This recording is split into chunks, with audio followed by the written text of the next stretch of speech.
Afternoon. I am Dr. Patricia Richter, Chief of the Office of Global Non-Communicable Diseases at the U.S. Centers for Disease Control and Prevention. It's my pleasure to welcome you to this CUGH satellite session on the importance of non-communicable diseases, or NCDs, in pandemic times. Here is a brief rundown of today's agenda. The first presentation from Veronica Lee will describe the role of mobile phone data collection technology in pandemic surveillance and opportunities for assessing population health in Bolivia, Ecuador, and Sri Lanka. The second presentation from Dr. Kessler Mukhtar will provide a sneak preview of tools for strengthening the NCD field epidemiology response to the COVID-19 pandemic. The first two presentations will be followed by a 10-minute Q&A session. After a 10-minute active break, the third presentation from Dr. Chaoyang Li will discuss diabetes, obesity, and hypertension and the risk of severe COVID-19 illness. The final presentation from Dr. Daliana Costova is about how NCDs are relevant to global health security initiatives and actionable ways to incorporate NCDs into the international health regulations. Third and fourth presentations will be followed by a 10-minute Q&A session. After each speaker, we'll have a pop quiz poll question. A moderated discussion across all four presentations will conclude the session. If you have any technical issues, you can enter them into the chat box and tech support will respond. Please mute your microphones when you're not speaking and feel free to submit at any time in the chat box. Now I'd like to begin with a few remarks about the global burden of non-communicable diseases.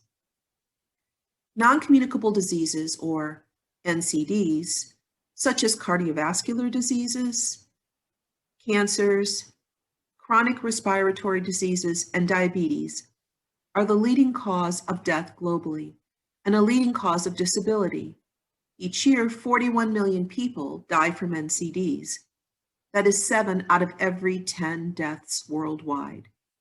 And NCDs disproportionately affect the poorest and most vulnerable populations, with premature deaths almost 6 times higher in low and middle-income countries. Furthermore, 85% of premature deaths, those occurring before the age of 70, take place in low and middle-income countries. NCDs lead to high healthcare costs, productivity losses, the need for expensive long-term care, and strained economies. Addressing NCDs not only supports sustainable development goals, but also enhances global economic and health security. When countries prioritize addressing NCDs, they can avert millions of premature deaths, gain billions in economic output, improve productivity, reduce strains on healthcare systems, and, as we've increasingly seen, decrease susceptibility or severity of infectious diseases. The link between infectious diseases and NCDs is highly pertinent to the ongoing COVID-19 pandemic. The COVID situation is evolving every day. There have been over 114 million cases of COVID worldwide and over 2.5 million deaths. For up-to-date, comprehensive information on the pandemic, I recommend you look at the CDC's COVID data tracker. The web address is displayed on the slide. COVID-19 has had severe impacts on health services globally, including overwhelming demands being placed on the health system, resources and staff diverted to COVID-19 health services, disruption of supply chains, and misinformation and fear affecting non-COVID-19 healthcare access. Based on current evidence, patients with COVID-19 disease who have NCD comorbidities are more likely to develop a more severe course and progression of the disease. For example, physical activity is associated with prevention of heart disease, hypertension, diabetes, as well as overweight and obesity. All of these conditions, which are risk factors for severe COVID-19 illness. and being obese increases the risk for becoming severely ill from COVID-19. Behavioral risk factors like smoking and overconsumption of alcohol are likely to lead to severe complications from COVID-19 and a higher mortality rate. Air pollution compromises lung function, which in turn increases the risk of vulnerability to respiratory infection, including COVID-19. And people with diabetes, COPD, cancer, and hypertension, cardiovascular and cerebrovascular disease have increased odds for severe COVID-19 illness. Here is a glimpse of the global data from a meta-analysis released last June showing the comorbidities of COVID-19 patients. Patients with comorbidities should take all necessary precautions as they usually have the worst prognosis. Here we see a figure from a scientific statement put forth by the American Society for Preventive Cardiology. The figure illustrates the potential implications of COVID-19 for persons with or at high risk for cardiovascular disease. Data suggests that persons with underlying health conditions, such as cardiovascular disease, are at higher risk for severe illness from COVID-19 than those without these conditions. The increased morbidity and mortality from direct COVID-19 illness is represented by the first wave. The second wave represents an increase in morbidity and mortality due to the delay or deferral of urgent CVD interventions. This wave would include patients with cardiac symptoms who are unable or unwilling to obtain the necessary emergency care, perhaps due to overwhelmed health system or fears of COVID exposure. The third wave represents the negative health effects resulting from disruptions to traditional outpatient and preventive care. For example, this wave would include patients for whom standard primary or secondary prevention services were interrupted. The chronology, magnitude, and duration of the second and third waves are for illustrative purposes, as current estimates are limited, yet the figure clearly conveys the potential increase in preventable disease progression and death for those with or at high risk for CVD whose care has been disrupted due to COVID-19. Numerous professional and medical societies have launched a call to action to encourage patients with chronic illness to continue receiving care. In the US, various groups have urged people to seek emergency care if they experience cardiac symptoms. The American Society for Preventive Cardiology has underscored the importance of adaptation of continuity of CVD care strategies to local context to ensure ongoing care. The statement made by Dr. Tedros Ghebreyesus, the WHO Director General, calling attention to the disruption in NCD services, stresses that countries must identify innovative ways to ensure that essential services for NCDs continue, even as they fight COVID-19. On the next slide, we see results from a recent WHO rapid assessment. WHO found that 2/3 of countries that responded to the survey have included NCD services in their national COVID-19 preparedness and response plans. Also encouraging are the survey's findings that alternative strategies have been established in most countries to support people at highest risk to continue receiving treatment for NCDs. Notably, countries reported high rates of using telemedicine and triaging to address disruptions to care. Task shifting and novel supply chains or dispensing approaches were also frequently reported. With that, I'd like to thank you for your attention and to begin the presentations. I welcome Veronica Lee, our first speaker.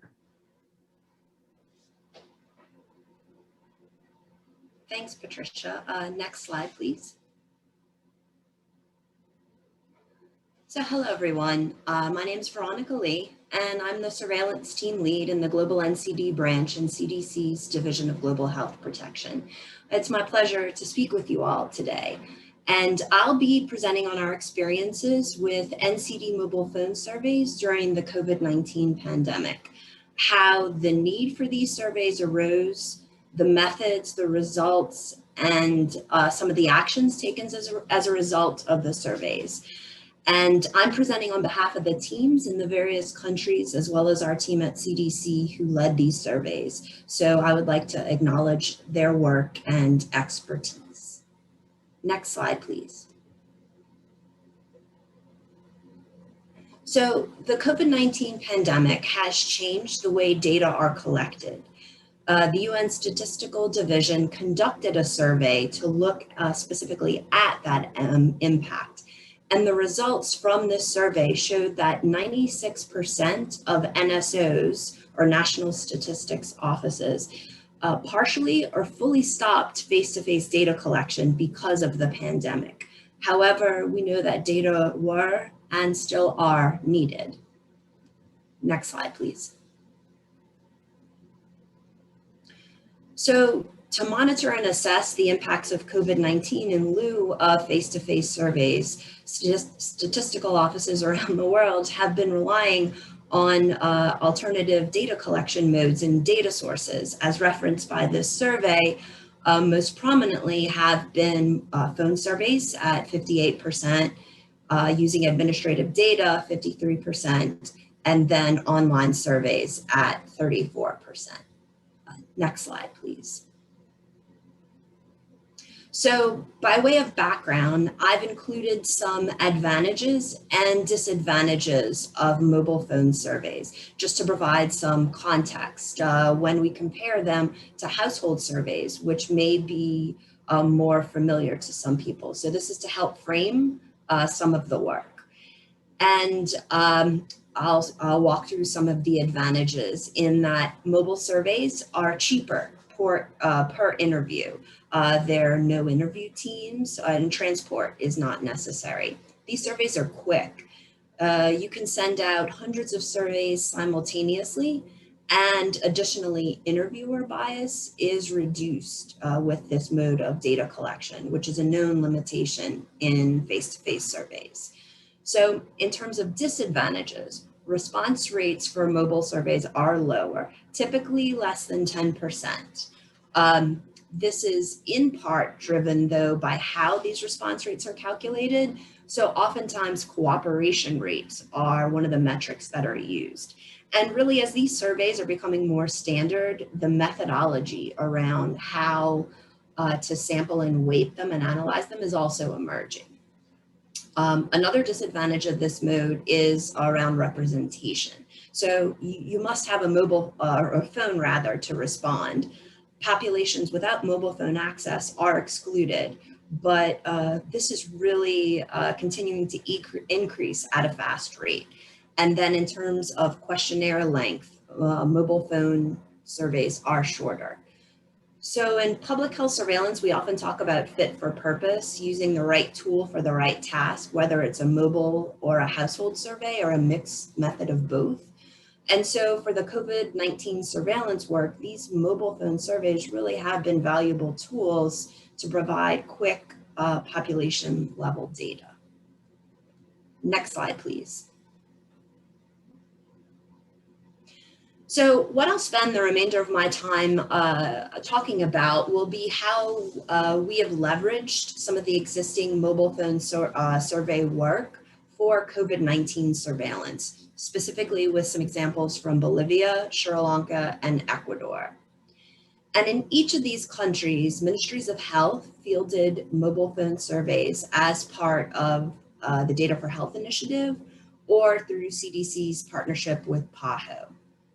In Sri Lanka and Ecuador, ministries of health had conducted mobile phone surveys on NCDs through Data for Health, and that infrastructure and methodology already existed for these surveys. So they were simply tailored and pivoted to address COVID. CDC, in our role, we provided technical assistance so that in all of these countries, within about a month, the countries had population level data on COVID-19 related to their specific needs. And just to mention that in terms of data for health, we're in our 7th year of this initiative, and our arm supports the implementation of population-based mobile phone surveys in selected countries. We're active in about 10 countries in this initiative, and some countries have several rounds of surveys. Next slide, please. So this graph relates to what I was mentioning previously about representation. The slide presents mobile phone subscribers per 100 residents globally, and for Bolivia, Ecuador, and Sri Lanka. So what the data shows here is that globally, we've reached the point where there's one or nearly one mobile phone for every person on the planet.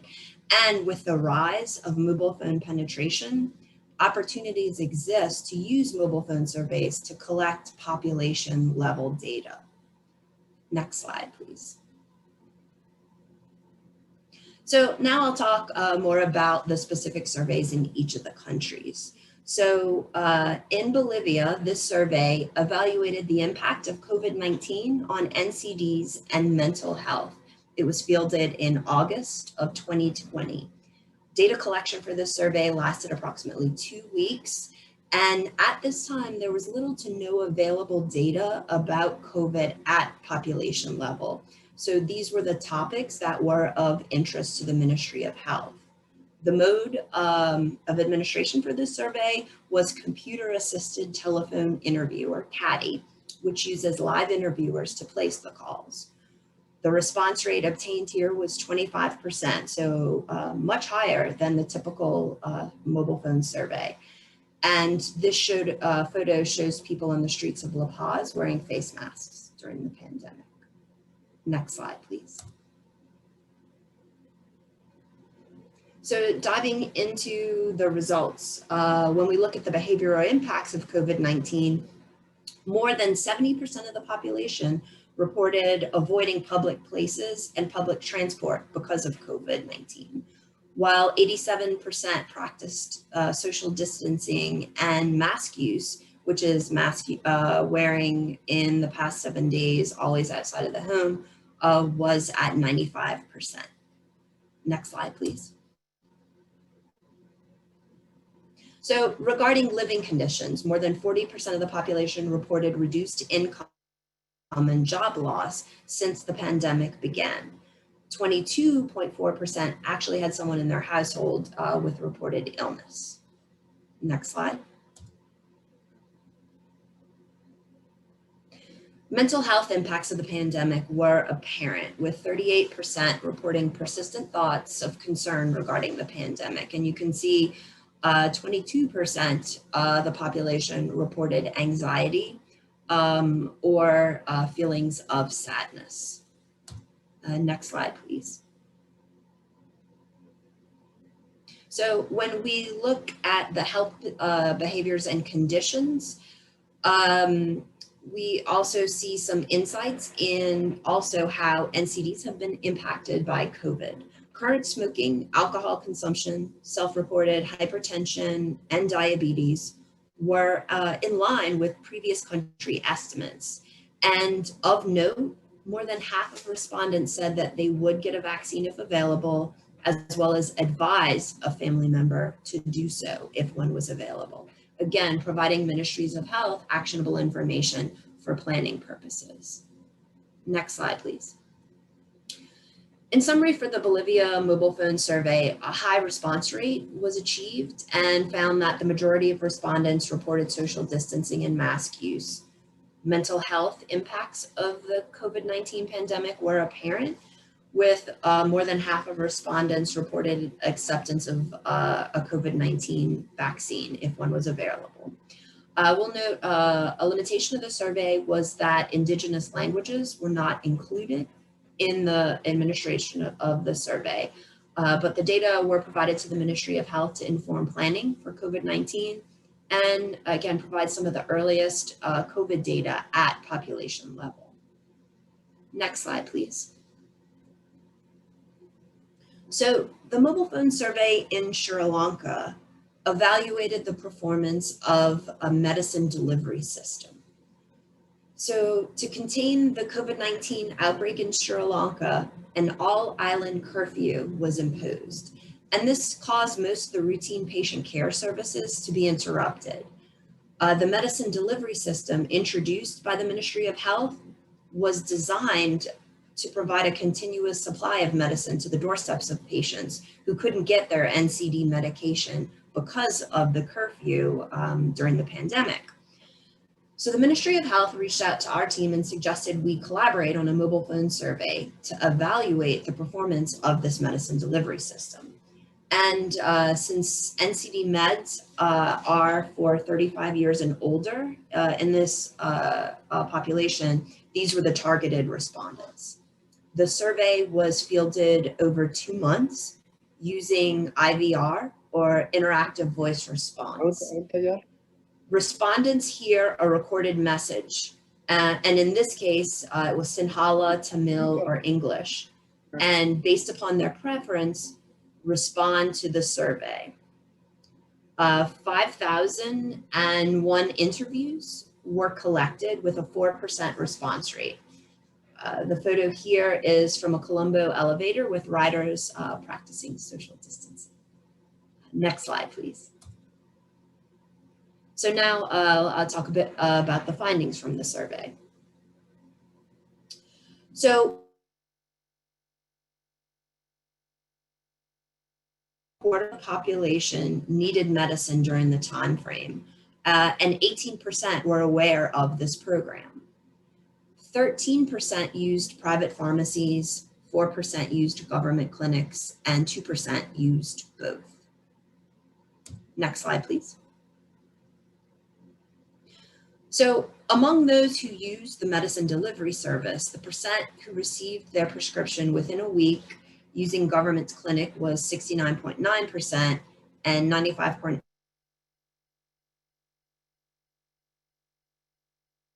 government and the private pharmacies. Next slide, please.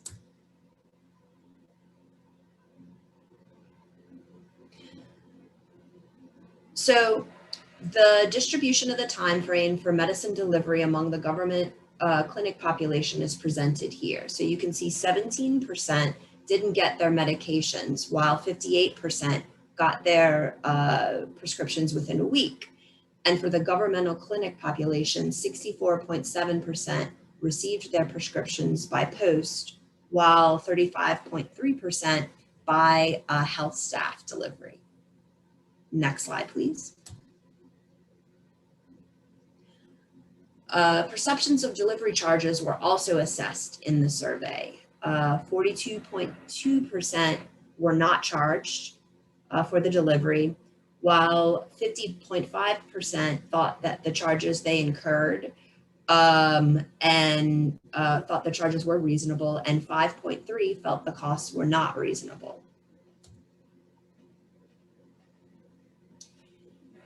In summary, for the Sri Lanka survey, here we assess utilization and performance of a government medicine delivery system. Many were unfamiliar with the system. Most used private pharmacies when accessing medications, and the majority that used the delivery system received medication within 1 week. A challenge that was noted here was that the survey took a bit longer to implement, given the targeted group was 35 plus. But since a mobile survey, once data collection begins, there's no action that's needed. You can just allow the survey to run until the stratum-specific targets are met.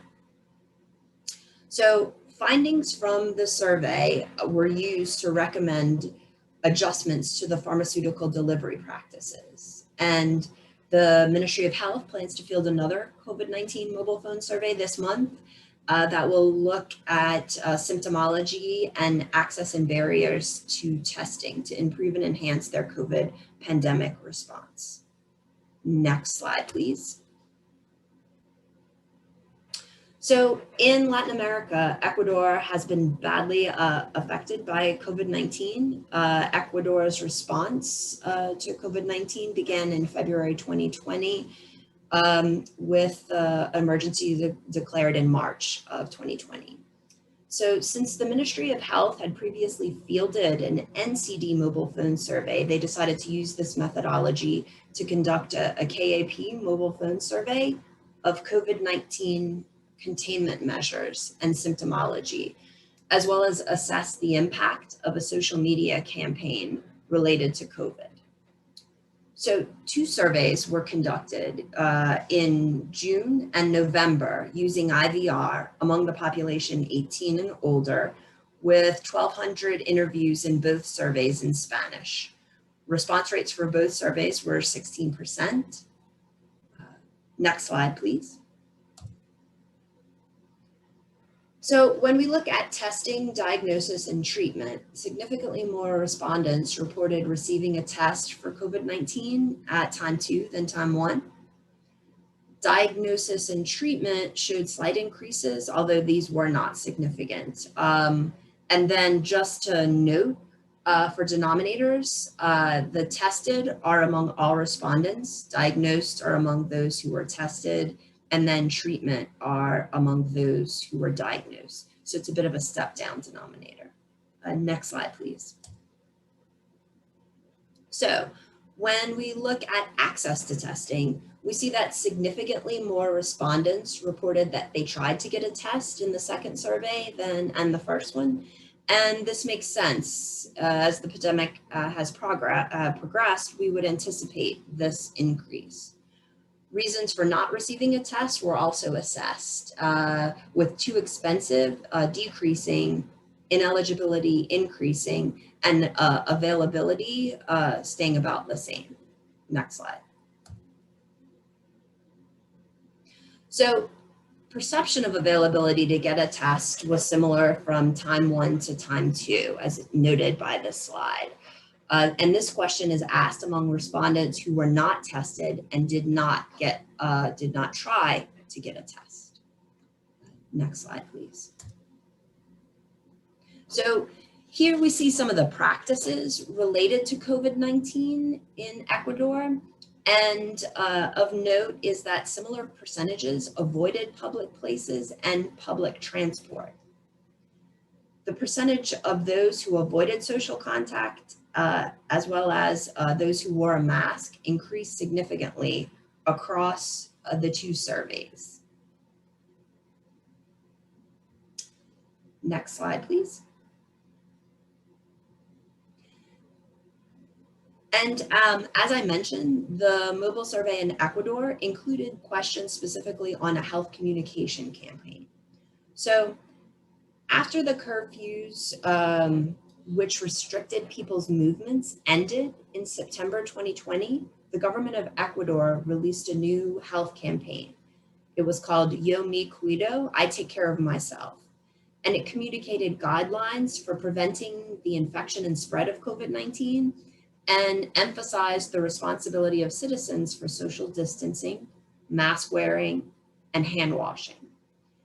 Results from the survey show that 70% of adults reported listening to or seeing the Yo Me Cuido campaign. And then when asked how their social distancing behavior had changed since mid-September, approximately a third reported an increase in social distancing and 43% reported similar social distancing in public. Next slide, please. So in summary, results from the Ecuador survey show that access to testing changed across the 2 surveys, with those trying to get a test increasing significantly. Behavioral practices to avoid COVID-19 infection was high, and a majority saw the health communication campaign and practiced social distancing. I'll note the campaign launched in September, and the second COVID survey was fielded in November, so there may have been a lag between the surveys. The Ministry of Health found these surveys to be very valuable, particularly around the media campaign. They're in the process of fielding a 3rd round, where they're going to add questions about the COVID-19 vaccination. Next slide, please.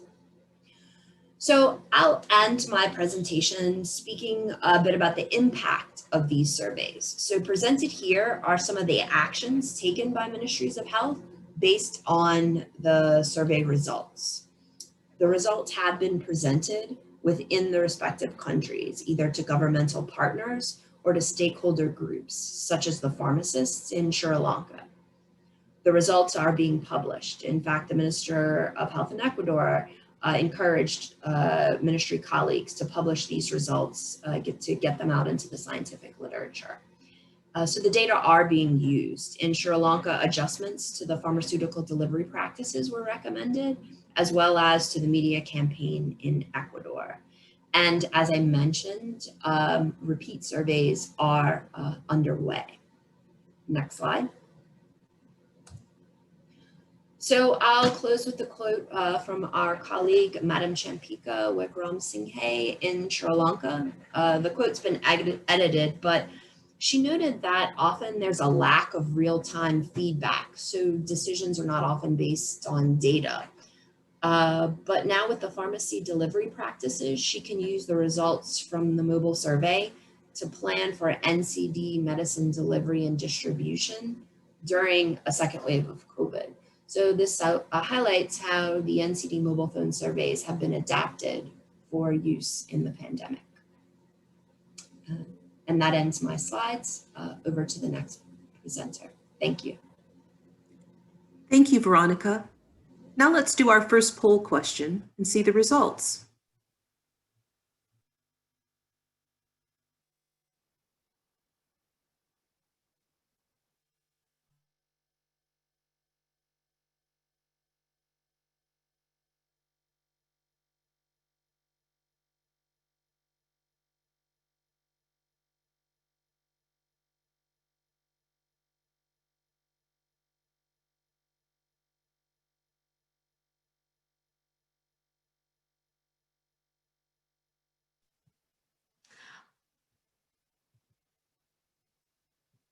Are you able to see the results? No. No. Okay, we have about half of our participants who have voted, but it's been almost a minute, so we'll end the poll so you can see. Okay, and we're sharing our results.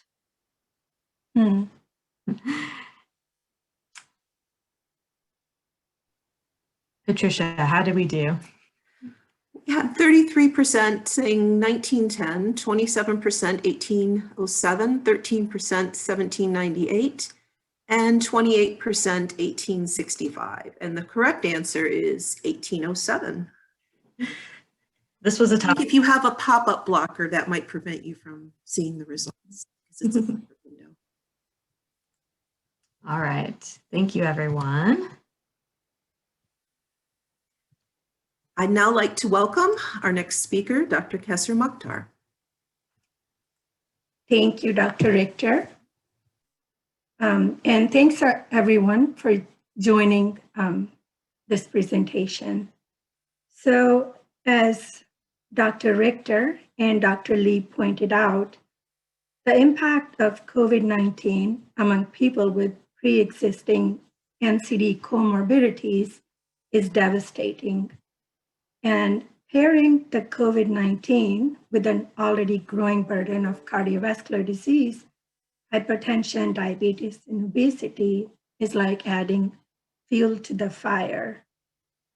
So this wake-up call is forcing the world to recognize that we can no longer neglect comorbidities and we must take action.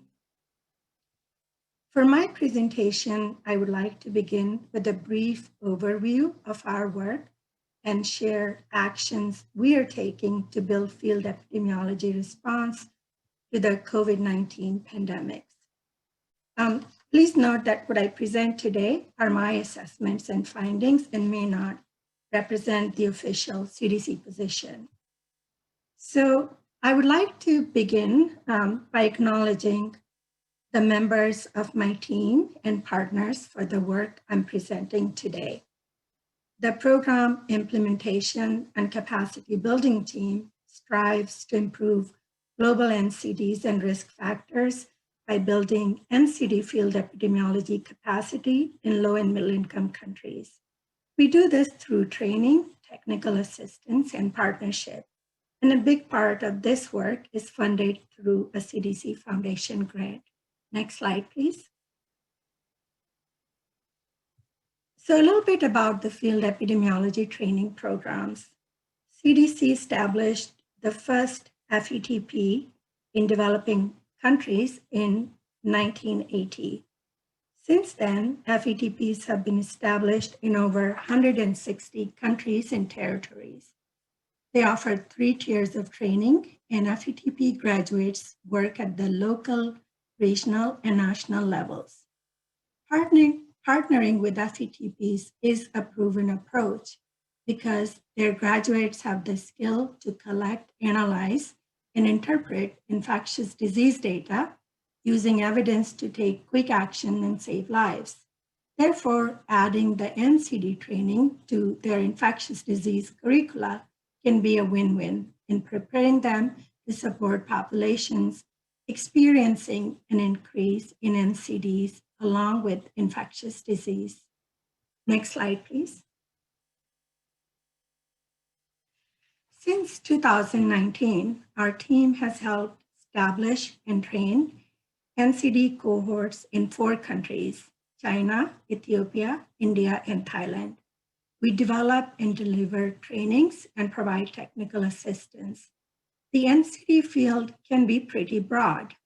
Since over 18 million people around the world die of a cardiovascular disease each year, our current focus is on epidemiology and surveillance of cardiovascular diseases and associated risk factors, such as high blood pressure.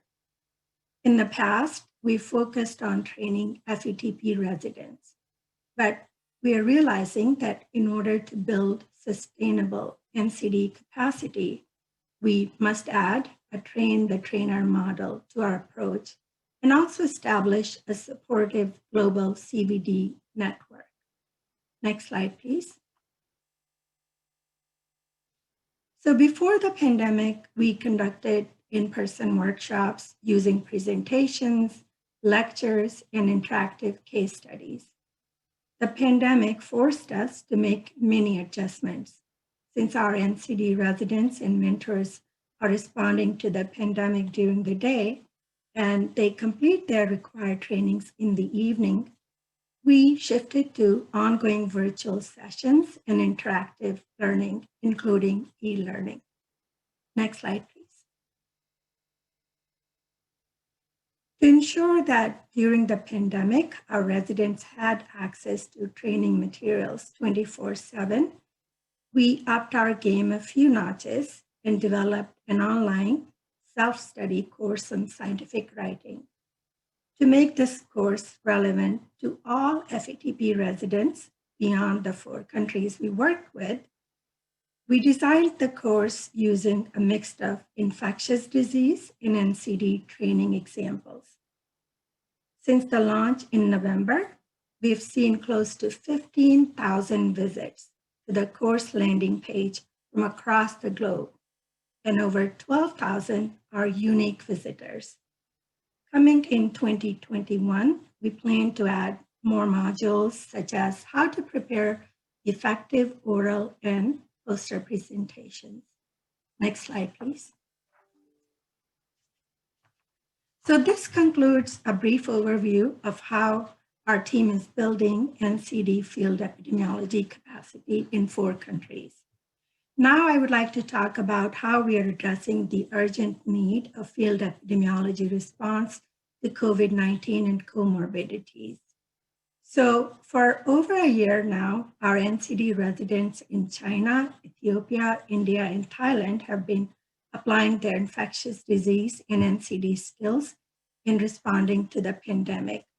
They have contributed to a variety of activities, including developing protocols and guidelines, screening travelers, leading case investigations, conducting contact tracing, and preparing scientific reports for decision makers. Next slide, please. So this slide from Ethiopia shows our NCD residents screening for COVID-19.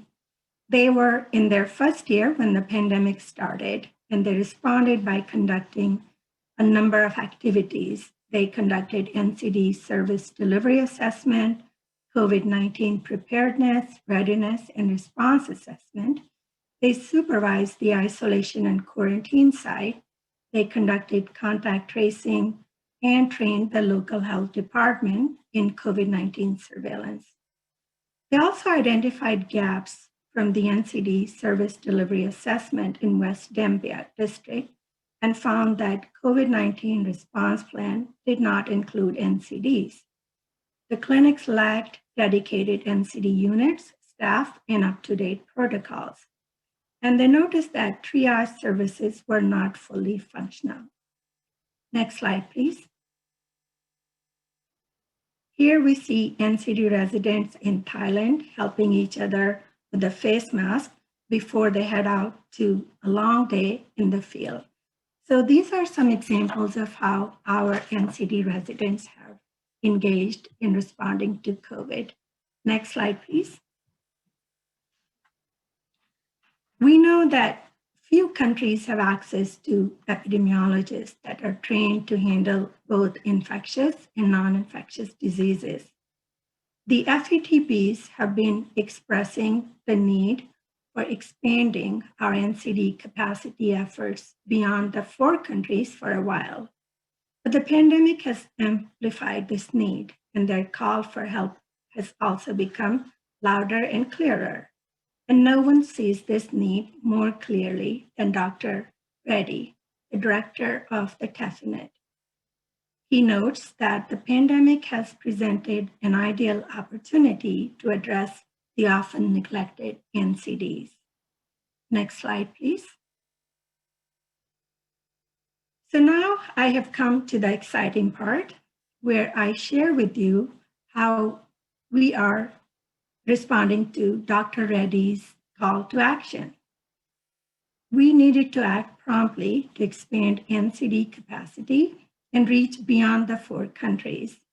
So the CDC and RTI International are collaborating to develop a package of tools to address gaps in NCDs during the COVID-19 response and beyond. We are happy to inform you that these tools will be available to all FETPs. The toolkit includes 2 case studies and supporting materials, such as an informational brochure and a video that I'll show you in just a few minutes, NCD and COVID-19 literature synthesis, field project ideas and investigation questions that can also inform potential research agenda for the country needs. Next slide, please. For those who want to know more about the case studies, so the first case study addresses intermediate level competencies such as conducting descriptive analysis, interpreting scientific materials, and developing public health messages. But we know that in order to conduct the descriptive analysis, we must also apply robust analytic methods. And so the second case study targets advanced level skills, mainly designing a case control study, hypothesis testing, and summarizing key findings for public health decision-making. The case study exercises are designed to help residents develop skills needed to integrate NCD investigation into the COVID-19 response duties while reinforcing best practices for infectious disease control. They will highlight areas for investigation, such as the impact of healthcare, identifying disruptions, and alternative ways of providing care. Next slide, please. The toolkit I just mentioned will be available to all FETPs around the globe, creating an opportunity to integrate NCDs in infectious disease training. Both case studies will include participants and facilitators' guides. and they can be tailored to increase flexibility and convenience for the trainers. The case studies are designed to encourage interactive learning and improve knowledge retention. Next slide, please. We are grateful to our partners from CAFINET, AMFINET, REDSER, SafetyNet, RedSec, AFINET, TUPAHO, WHO, Bloomberg Philanthropies, Resolve to Save Lives, Africa CDC, NCD Alliance, and RTI International for their support and commitment to this work. We're especially grateful to our division leadership for funding this project. Next slide, please. So part of the sneak preview includes a 5-minute long video that very eloquently sums up the gaps in our plan to address the expressed needs. This video is also being used to promote the toolkit. Many thanks to RTI for letting us show it here today. As you watch the video, please be sure to share your impression and comments in the chat box. Fatin? Infectious diseases used to be the leading cause of death and disability, but that is no longer the case. Over the past few decades, non-communicable diseases, or NCDs, such as cardiovascular disease, diabetes, chronic lung disease, hypertension, and obesity, a major NCD risk factor, account for over 2/3 of the global burden of disease and 73% of all deaths. Cardiovascular diseases are the #1 cause of death, killing more than 18 million people every year. COVID-19 has shown that we can no longer neglect the looming presence of NCDs. Looking at what we have learned thus far from COVID-19 studies around the world, people over 60 years of age and people living with NCDs have a substantially higher risk of becoming seriously ill or dying from COVID-19. Additionally, interruptions in healthcare have made the problem worse. Fortunately, the Field Epidemiology Training Program, or FETPs, from 86 countries are responding to COVID-19 on the front lines through contact tracing, data collection and analysis, and screening. However, they do not have the tools and training needed to address NCDs specifically. And maybe there needs to be guidance documents for FETPs, right, to kind of stimulate them to incorporate, because the truth of the matter, COVID-19 is the ideal opportunity, right? Secondly, many developing countries are sitting on an iceberg of non-communicable disease. It's a health priority that's often ignored in many developing countries because infectious disease calls more attention. We need more data on the impact of COVID on the people living with non-communicable disease, and that is one of the gaps we have identified. I think it's for the experts, it's the case definition, or what variables will be included that would be definitive for the NCD. So we need really to integrate these variables in our present surveillance system so that not only will we be able to monitor those that are already sick, it is entirely possible that we will be able to catch or identify those who don't know that they are already sick. And that is a very important service that we can give them. To encourage and support involvement of FETPs in the fight against NCDs in the midst of the pandemic response, the Centers for Disease Control and Prevention and RTI International are developing the NCD COVID-19 Toolkit. The toolkit, with newly created training exercises, is designed to increase knowledge and raise awareness of the impact of infectious diseases and non-communicable diseases, which coupled together can lead to more serious health problems. The toolkit exercises will help trainees develop skills needed to integrate NCD investigation into COVID-19 response duties while reinforcing best practices for infectious disease control. They will highlight areas for investigation, such as impacts to healthcare by the pandemic, looking at disruptions, but also alternative ways of providing care. I mean, I think that it's always helpful to have examples of investigations that can be done, looking at either NCDs amongst patients that are infected with COVID, but also the impact of disruption of healthcare services amongst those that are being managed. So, how are they getting multi-month scripts? Are they getting telemedicine services? How are they managing their hypertension or diabetes during this major interruption to the healthcare system where they're being told not to come to the facility because of the risk of COVID? So, I think tools to help them investigate the outcomes of that disruption of service would be helpful. Adding an NCD focus to field epidemiology activities will give FETP residents more opportunity to produce data needed for wider research into NCDs and COVID-19. This understanding is vital for rebuilding health systems for future resilience, for advancing health equity, and for improving the health of people everywhere.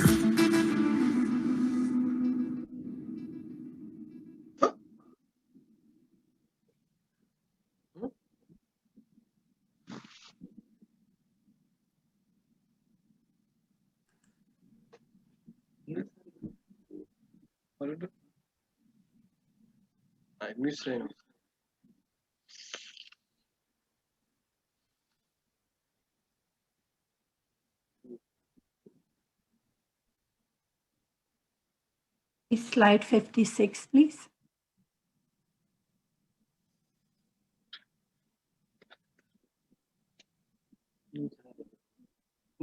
Thank you. So for your reference, we have included a link to our scientific writing online course and a link to the TEFNet Coronavirus Knowledge Hub, where this toolkit will reside. And if you have any questions about the presentations or about our program, please reach out to our team at globalncds@cdc.gov. Thank you very much. Thank you, Kessler. I think it's time for our second poll question.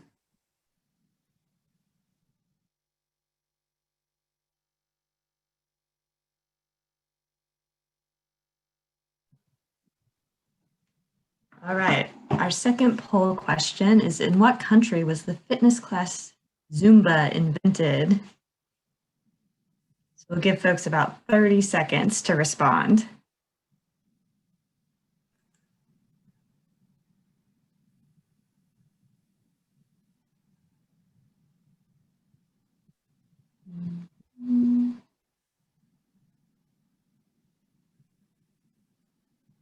Okay.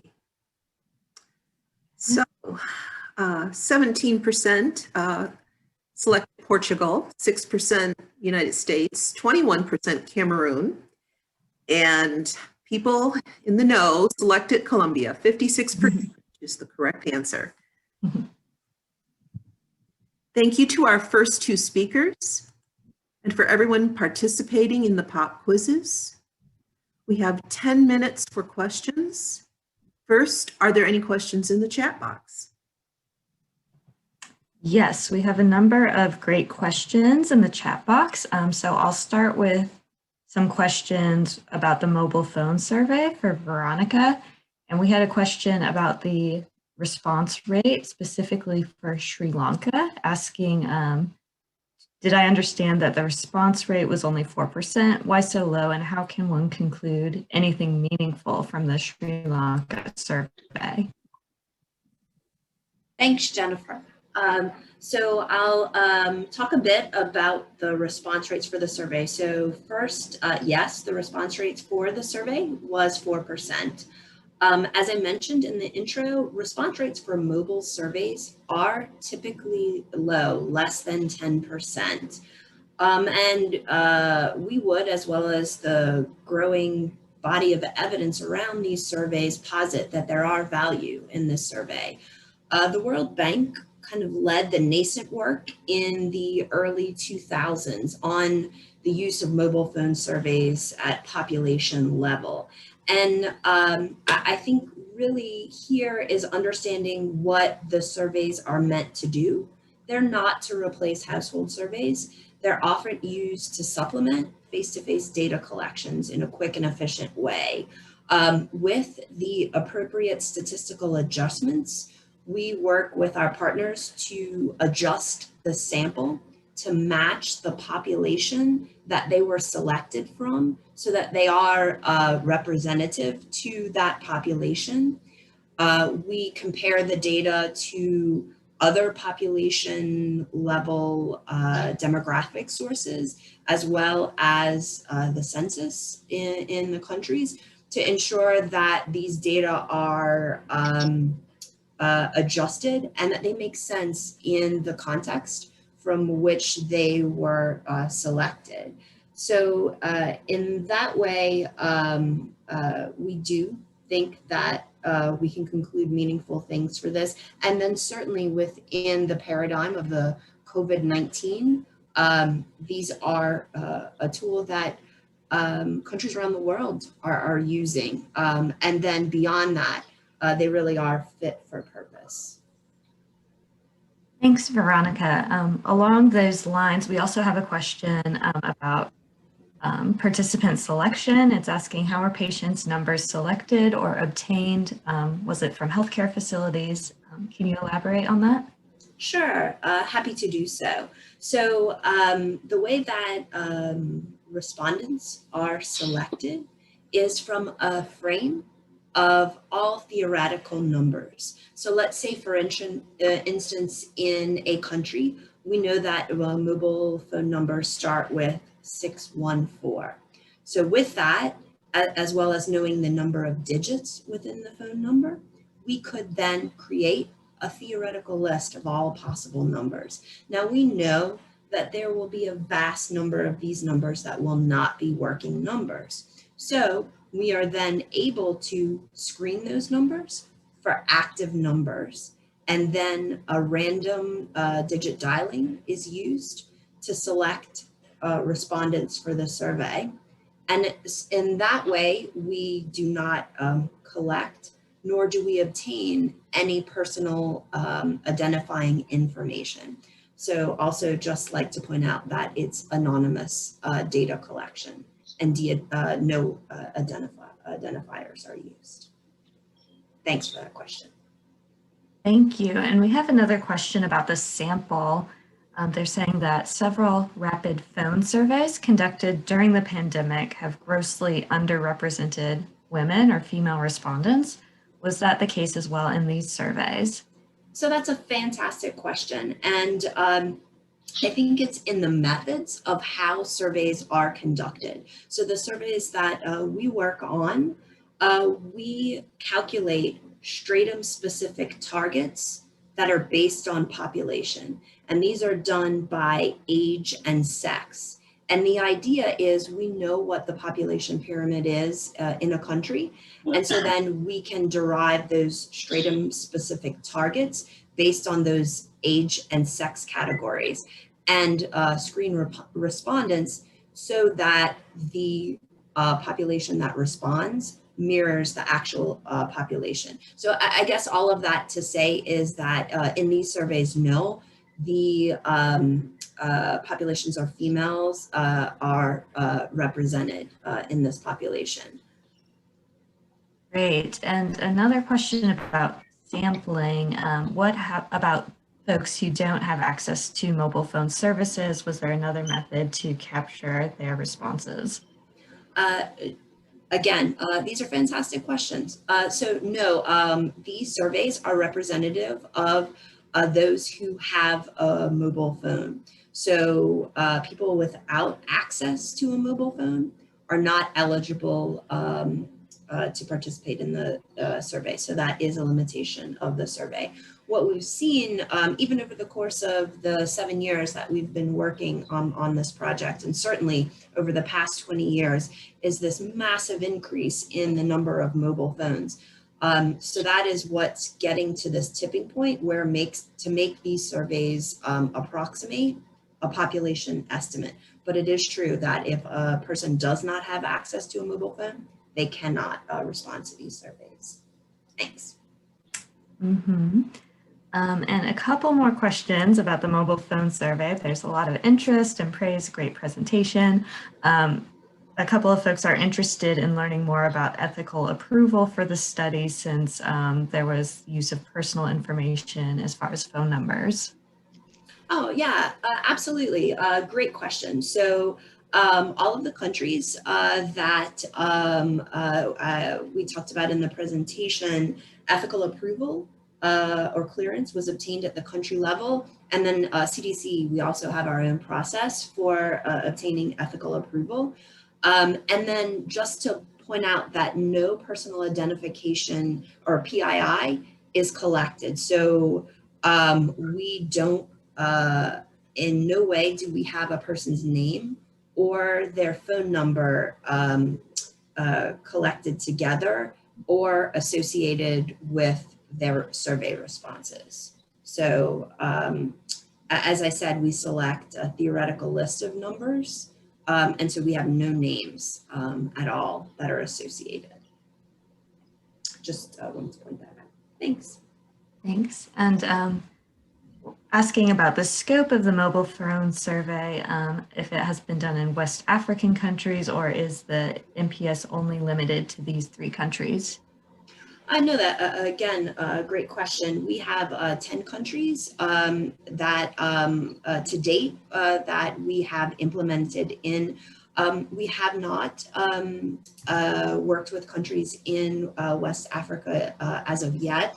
And there is a project website, ncdmobile.org, that has some information. All of the tool for the survey, as well as the protocol, is all open source, and there's a lot of information there, as well as a lot of background information for people who are interested in this emerging method and technology. So would like to point people to that resource as well. Thank you. And one more question about mobile phone surveys in the chat. Are the results available to regular people? So as countries make their results available to the general public, they are put on their website and then also the project website as well. That has kind of all the updated information. Okay, great. Oh, and one more question that just came in. How did you get access to the list of phone numbers? Sure. So the numbers are, there is no process to access the numbers. So I think one important thing to note for that countries that implement the survey, in addition to ethical clearance, typically they alert their ministries of communication that these surveys will be conducted. And that they abide by any standards and practices that are necessary. For example, not calling people, let's say, before 8 a.m. in the morning or something like that. So that's one thing I wanted to mention. And then the numbers are not obtained. We generate a theoretical frame based on the mobile phone exchange and the numbers, and then that are possible in the number of digits in that country. And then those are screened just to call out the active numbers. And then random digit dialing is used. And this is a pretty standard methodology in terms of the mobile phone surveys that are going on. As I said, World Bank has been one of the leaders in this, but there are many initiatives that are working in this mHealth space as well. Excellent. Thank you for that very informative presentation and response to these questions. We'll jump over to Kessler real quick and then maybe back to you, Veronica. For Kessler, we have a question from our colleague, Dr. Carl Reddy at TEFINET, asking you, to elaborate on the rollout of the case studies in the toolkit. Sure, thank you. So when I said that this was a sneak preview, I meant it. This is the very first time. Even my team members are seeing this video. So we just completed it, and we are working on a release plan for the informational brochure and video. I would encourage people to check out the Definite Coronavirus Knowledge Hub. That's where we will be posting these resources as they become available. And then in terms of the case study, countries will have an opportunity to field test the case studies between May 1st and mid-June of 2021. So we are looking for volunteers. We would love for anyone who is interested in field testing either both or one of the case studies. We have also submitted it to the safety net as part of the pre-conference workshop. If accepted, then we plan to conduct virtual workshops on May 31st. So those are two ways that we plan to roll these out. Two of the many ways. And if you're interested in either the resources or volunteering for field testing, please reach out to us at the Global NCDs at cdc.gov.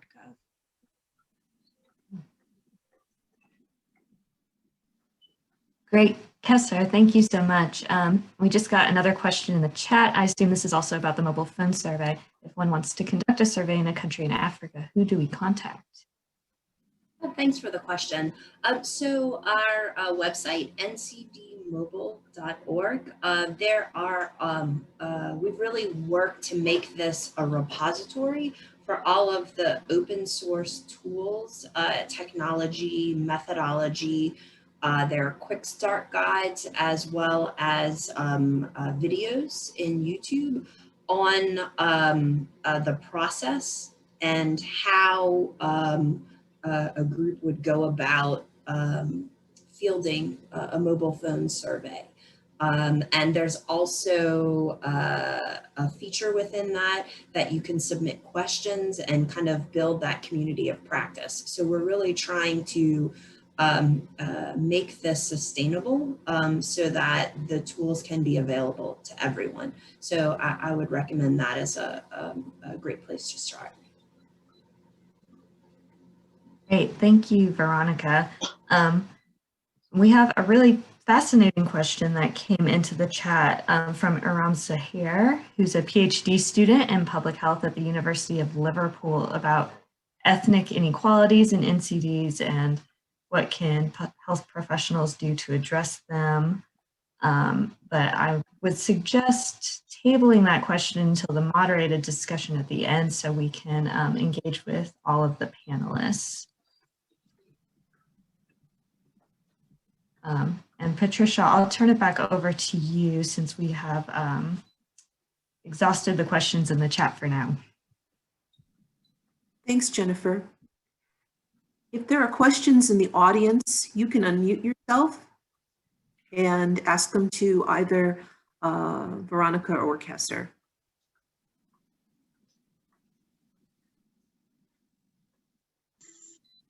Hi, this is Annette from Uganda, and I would thank so much the great presentations about the field epidemiologists training.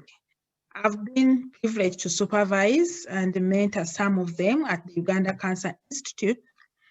The challenge is a 2-year program looks a bit very tight and limited time when it comes to the NCD and in particular cancer research and cancer control.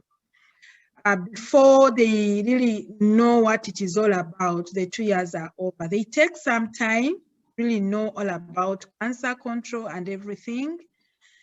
And the challenge is their didactic trainings that they get 3 months before they come to the sites or the field stations don't capture, details of non-communicable diseases and cancer in this case. So could you highlight more about any plans to make sure that this happens?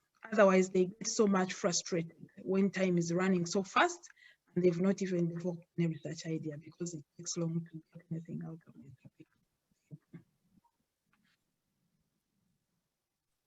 it. Thank you for your question, and also confirming what we hear, that field epidemiologists are often not trained in NCDs. This is one way, with one small step forward to make the resources that are needed right now available to countries and to the field epidemiologists.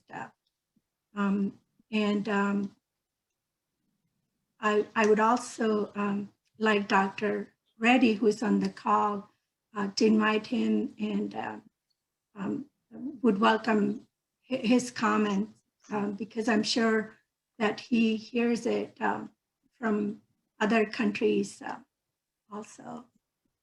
Sure. Thank you, Kessler. Thank you so much. And thank you for the comment from Uganda. I think, it's a common challenge of trying to think around how to incorporate NCDs within an already full FETP curriculum. And, one of the ways we can do so is maybe, remembering that field epidemiology and biostats is actually a toolkit, all right, which more frequently than not in the past we have applied to infectious disease in FETPs, but the same can be applied to NCDs as well. And, when I was director of the South African FETP, what we did is we went out and negotiated field site placements at NCDs. So we had a resident who was placed, who did a field placement at the National Injury and Prevention Center, for example. And she was able to attain her FETP competencies by working on the databases of automobile accidents, for example, and burns. She did a project on burns in informal settlements. So there's a lot of informal settlements, and people have like primer stoves. They cook on primer stoves, which often explode and cause fires. So, we should think about placing our residents at NCD sites. And there's violence and injury sites. There's the vertical programs in the Ministry of Health at national level or sub-national level, the diabetes program, the cardiovascular disease program. So we should consider that more often. Perhaps we also had a resident placed at the National Cancer Registry. In South Africa, there's a National Cancer Registry. And that resident was able to really gather and analyze some very important, very interesting data on cancer trends in South Africa over the previous 30 years. So, we need to apply our minds maybe and think out of the box because there are such opportunities. Thank you very much. Oh, Maternal and Child Health Directorate of the Ministry of Health is another potential field placement site. Thank you very much. Over. And I just want to add that for the number one killer, the cardiovascular disease, our vision is to move towards the trainer model, and similar to what we did for the scientific writing e-learning course, create and convert training material for the trainers in that format so we can make it accessible broadly and beyond the 4 countries.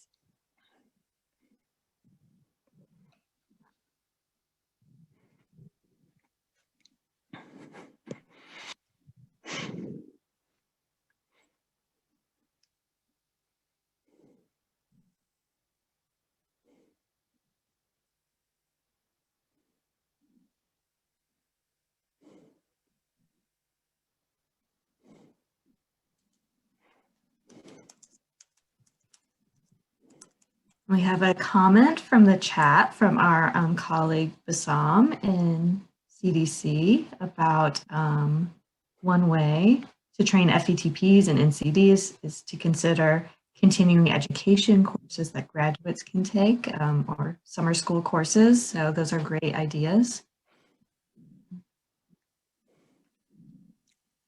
Agree. In our cardiovascular disease small grants is another way to support that beyond the 4 countries. And then I would also like to just briefly mention that we have this the Emerging Authors Program, where we select FETP residents and new investigators and match them with a mentor who helps them not only develop their projects technically, but also mentors them in how to publish their findings. So those are some ways we are expanding the NCD capacity beyond China, India, Thailand, and Ethiopia.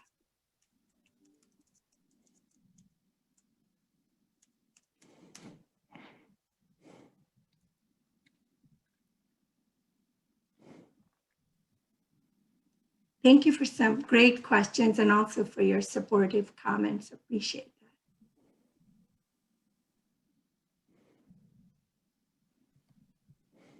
Yes, we have another comment about MPHIs incorporating FETPs into those institutions.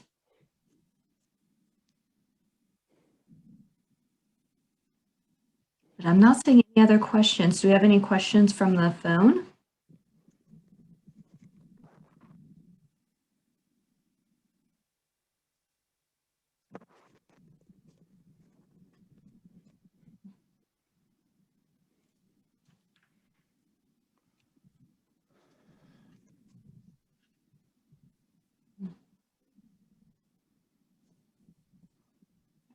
We have a question that just came in about politics-related surveys being inaccurate and can lead to wrong conclusions. Given the above, how much reliance can we place on such health surveys?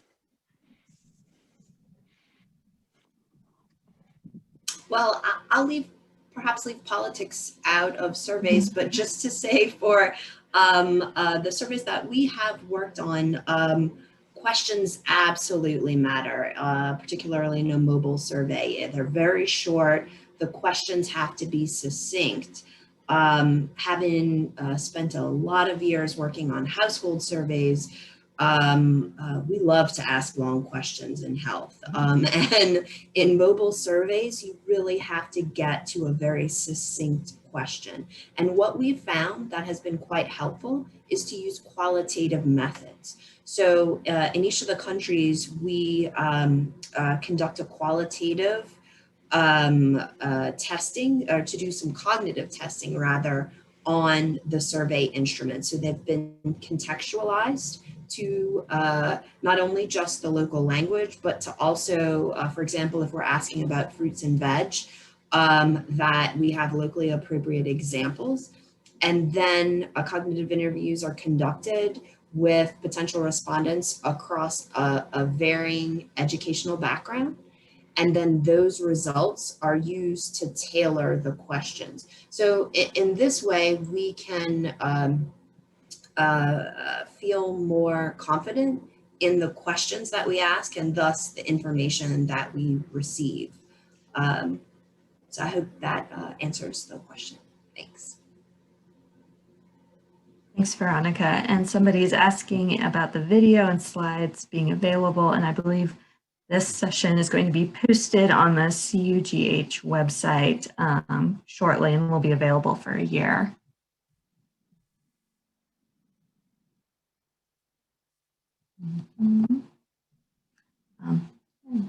Thank you for submitting your questions via the chat. It's been very interesting. Patricia, are you there?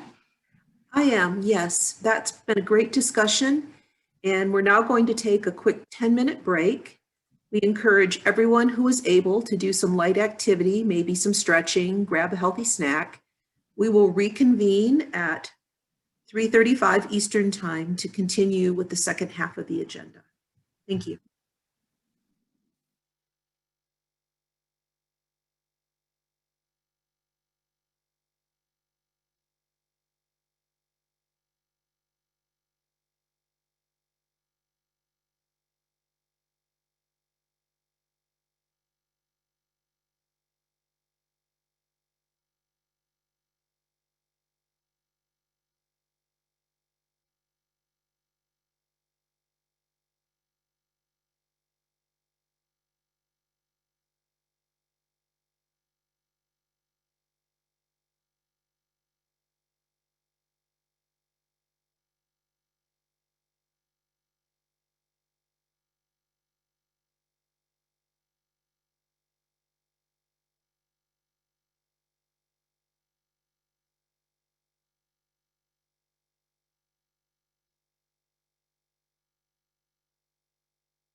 I hope everyone had a refreshing break.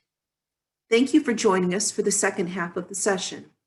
I'd like to give a warm welcome to our next presenter, Dr. Xiaoyang Li.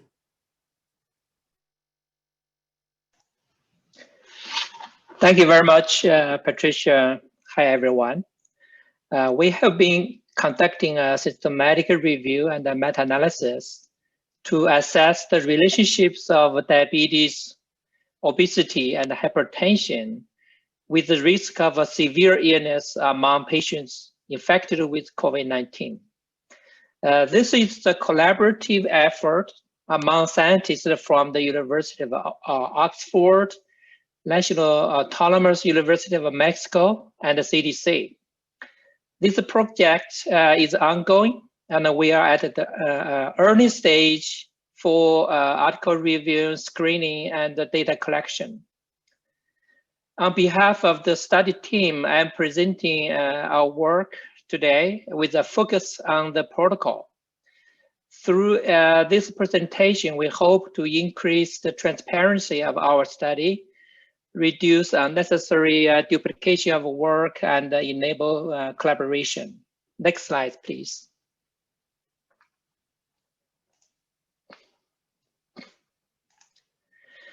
As Dr. Richter mentioned earlier, more than 114 million confirmed COVID-19 cases and more than 2.5 million verified COVID-19 deaths have been reported across the world as of today. Data from many countries have shown that among hospitalized COVID-19 patients, those with pre-existing diabetes, obesity, and hypertension are more likely to progress to severe illness or even death when compared to those without these non-communicable diseases or conditions. Because of the importance of these topics and the wide variations in the estimates of effect size, many researchers are trying to synthesize published data to estimate pooled effect size. As of today, more than 80 systematic reviews and meta-analysis has been published. Pooled estimates of the effect size range from 1.5 to 3.5 for the association between diabetes and the severe COVID-19, from 1.2 to 3.5 for the association between obesity and the severe COVID-19, and from 1.5 to 3.7 for the association between hypertension and the severe COVID-19. Next slide, please. This frost plot shows the pooled effect size for the association between diabetes and the severe COVID-19 in 18 published meta-analysis as an example. The data was sorted by the effect size for severe COVID-19 from the largest on the top to the smallest on the bottom. So some studies also reported effect size from for mortality and ICU admission. The effect size for mortality appears to be stronger than that for severity or ICU admission. As you can see from this chart, there are wide variations or heterogeneities in the pooled effect size for three major outcome measures, that is severity, mortality, and ICU admission, within and across these published meta-analysis. The patterns of pooled effect sizes for the association between obesity and hypertension with severe COVID-19 are similar to that for the diabetes. Next slide, please. There are some plausible biochemical mechanisms to explain why individuals with pre-existing diabetes, obesity, and hypertension tend to have much more severe illness or poor prognosis when infected with a novel coronavirus, what we call a SARS-CoV-2. This severity can be contributed to the imbalance of angiotensin converting enzyme 2. So we call it ACE2.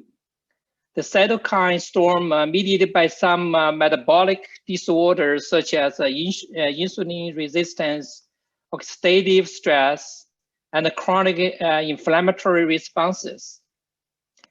SARS-CoV-2 utilizes ACE2 for cell entry. ACE2 is expressed in lungs and other human tissues, including heart and the kidneys. People with diabetes, hypertension, or other cardiovascular disease have been found to have high expression of ACE2.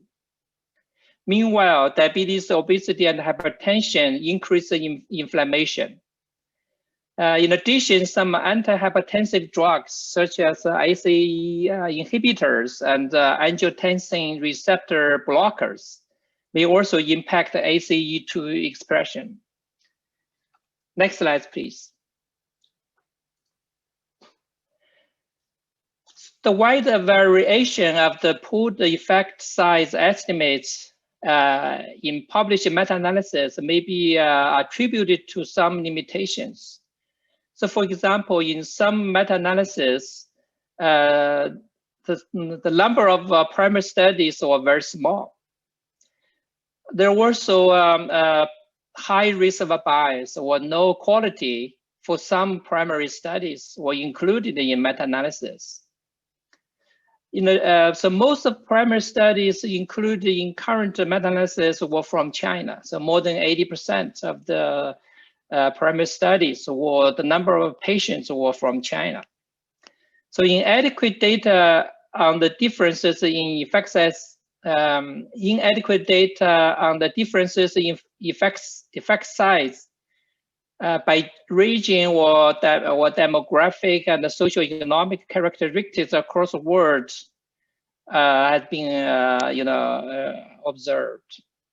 We also found inconsistency in the definitions of outcome measures, inconsistency in the use of effect size measures, for example, odds ratio, risk ratio, and so on. And we also found that there are some inconsistency in the study design. So in addition, because diabetes, obesity, and hypertension coexist in many people, uncertainty remains about the possible confounding or effect modification among these health conditions for the severe clinical outcomes among patients with COVID-19. Next slide, please. To address these limitations and the gaps existing in published meta-analysis, and to understand a full picture, and to accurately estimate pooled effect size for the relationships of diabetes, obesity, and hypertension with the risk of a severe COVID-19. So we propose and conduct a new meta-analysis. So the objective of this systemic review and meta-analysis include the following. First, to assess the relationships of diabetes, obesity, hypertension, and the risk of severe clinical outcomes of COVID-19. Second, to compare unadjusted and adjusted effect size.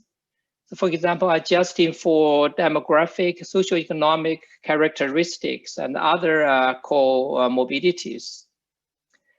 Third, to assess the differences in the relationships of the diabetes, obesity, and hypertension with severe ENS of COVID-19 by region and by demographic, socioeconomic characteristics across the world. And finally, to assess the glycemic control or the blood pressure control among people with diabetes or hypertension in relation to the severe ENS of COVID-19.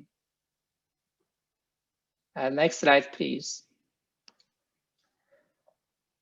We use PECO's dispersion model to formulate our study design. In this study, we include the males and the non-pregnant females aged 18 years or older. For the exposure, we define patients who are with confirmed COVID-19 and also with pre-existing diabetes, obesity, and hypertension. For the comparator, so we include confirmed COVID-19 patients without pre-existing diabetes, obesity, or hypertension. For the outcome, we define as confirmed COVID-19 patients with severe clinical outcomes. For the study design, we will consider cohort studies, case control studies, and cross-sectional studies to be eligible, and exclude the studies without the exposure or the comparators as defined above. Some examples include randomized clinical trials, case report, or case series. Because these studies may not include our exposure variables, so we may not include in our meta-analysis. Next slide, please. So this slide shows the definition of pre-existing NCDs. So basically include the diabetes, obesity, or overweight, and hypertension. So for these three NCDs, we either use a self-report, or use the medical records, or use of blood glucose lowering medications, or use of blood pressure medications. So all these three NCD conditions were confirmed before the confirmation of a COVID-19. So some studies shows COVID-19 may also increase the risk of diabetes or hypertension, but for our meta-analysis, we just focus on pre-existing diabetes, obesity, or hypertension. Next slide, please. For the definition of a severe clinical outcomes of COVID-19, so we have a primary outcome, basically include a composite of the following severe or clinical outcomes or clinical conditions among patients with confirmed COVID-19.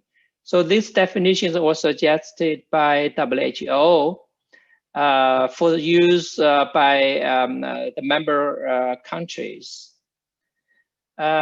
Secondary outcome include admission to emergency department, hospital, or intensive care unit, or other specific measures from the composite severe clinical outcomes defined above. In some cases, in different primary studies, they may use a different, slightly different definition for the severe outcomes. So we can make we include the studies, but we will make a note about the slight difference, from the definition recommended by WHO. Next slide, please. We will conduct a comprehensive literature search to identify eligible studies for our meta-analysis. So we will use a broad approach with very minimal restrictions for literature search. So we will search 16 databases to identify the records. So the 16 databases here, you can see include the Medline, EMBase, Global Health, CEB Abstract, PsychoInfo, and so on. So here, this databases are available at the CDC. I think it covers most common databases for the literature. Next slide, please. So our search strategy included the following steps. So first, we identify the key concept and the terms. So this includes novel coronavirus or COVID-19 or SARS-CoV-2 and so on, and also all other possible variant terms. After we define these terms, we will identify 16 databases, and we combine the search terms with no restrictions on study type, age, gender, and language.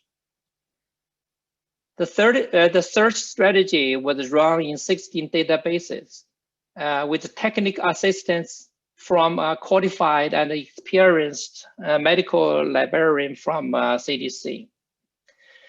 The articles identified through literature search in 16 databases were imported to EndNote for initial processing and transferred to Covidence toolkit for further review and screening. Next slide, please.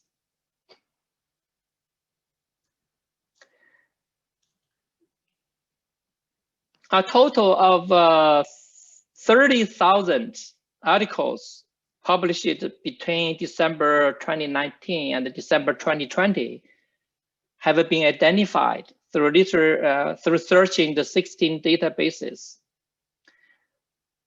The title and the abstracts will be screened by 2 reviewers to identify studies that potentially meet the inclusion criteria outlined in study inclusion criteria, with removal of obviously non-relevant studies, and those that meet the exclusion criteria as we outlined in the study exclusion criteria. So all records will be reviewed by 2 reviewers. The second phase of the study selection is the full text review or full text screening. The full text of these potentially eligible studies will be retrieved and assessed for eligibility. All of the PDF files will be incorporated into the bibliographic database, which will be delivered to the study team. The third phase for the study selection will be data extraction. So 2 reviewers will summarize the results of selected studies using the extraction 2.0 template in the Covidence toolkit. The spreadsheet will be created and compared between 2 reviewers to ensure validity and accuracy of data extraction. We will also perform risk of bias and quality assessment for all articles included in our meta-analysis using the Newcastle, Ottawa scale. And we will also assess the publication with reporting bias at the meta-analysis stage, and also give the rating for the quality of evidence using the grid approach. Next slide, please.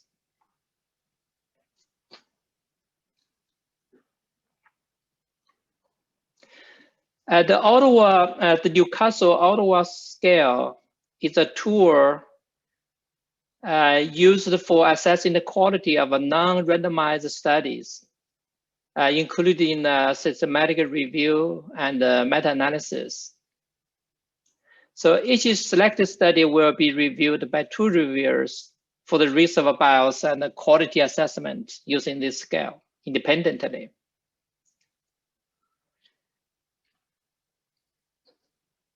For each study, we will report our overall risk of bias assessment and evaluate each of the domains reported by this scale, by the Newcastle Ottawa scale.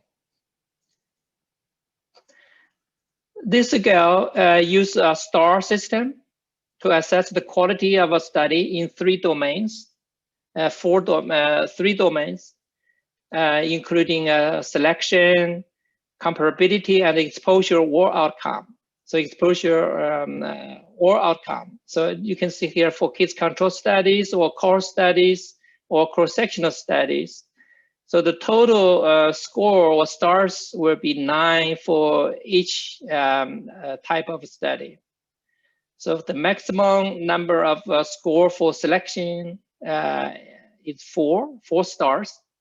For the comparability, it's 2 stars. For exposure or outcome, the maximum number of stars is 3.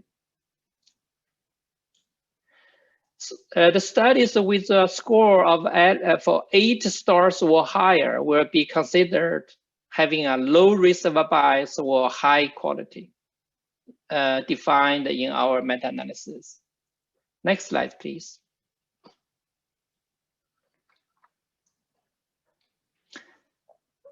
So the meta-analysis will be the final stage for our meta-analysis using the statistical software or package such as Stata or R. Meta-analysis will be used to estimate the pooled risk ratios, odds ratios, or prevalence ratios with 95% confidence intervals. We will use a Cochrane's Q test or Hengen's I²T test to assess the statistical heterogeneity among the reported results in the selected studies. If adequate data are available, we will conduct a subgroup analysis or meta-regression analysis to evaluate the potential impact of the covariates on the outcomes. The covariates may include age, gender, race, ethnicity, socioeconomic status, geographic locations, type of study design, type of diabetes, classes of obesity, stage of hypertension, and medication use, and so on. Sensitivity analysis will be carried out to assess the influence of individual studies on the estimated effect size, and to examine the robustness of pooled data. Next slide, please.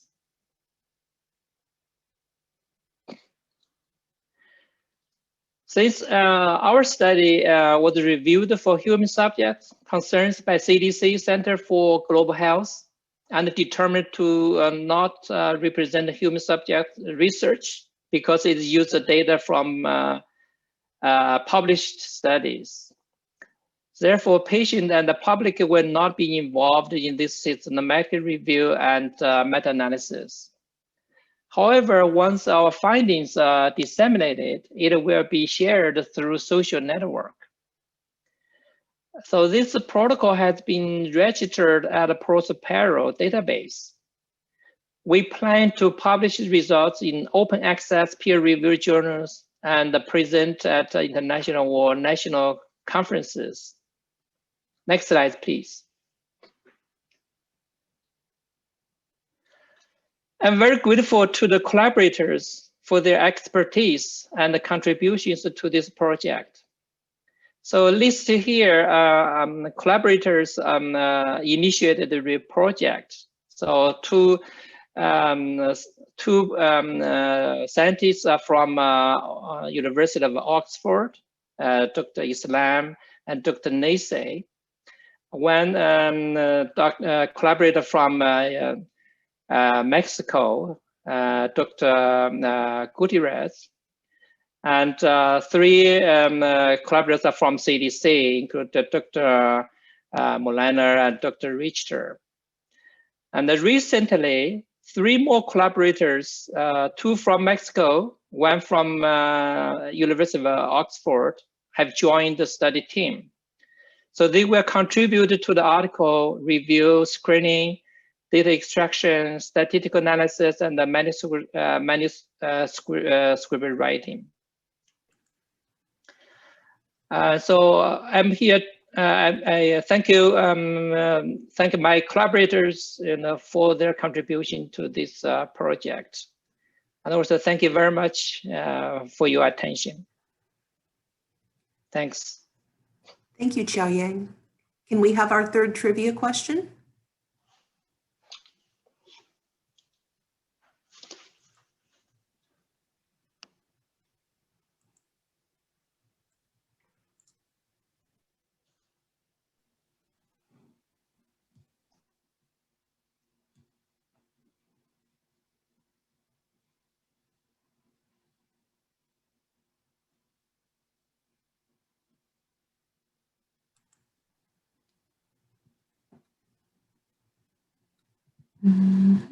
Okay.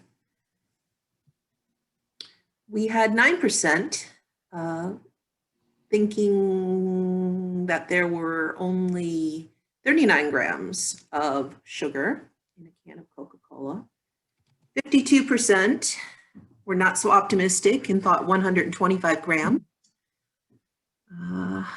Let's see, 9%, 15 grams, and 30%, 50 grams. And the correct answer is 39 grams. Okay, now I'd like to welcome our final speaker of the day, Dr. Daliana Costova. Thank you so much, Patricia. Yes, and I will jump right into the presentation because it's the last presentation was a wonderful segue into the topic that we're going to discuss here. And so this presentation will focus on two main items. The first one would be, we'll briefly discuss the theoretical framework for the relevance of non-communicable diseases to global health security.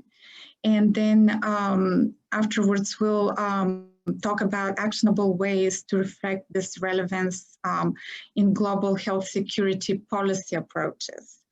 And I'd like to, before I start, acknowledge the contributions of our important collaborators from RTI, whose help in obtaining the literature evidence for many of the points presented here was invaluable.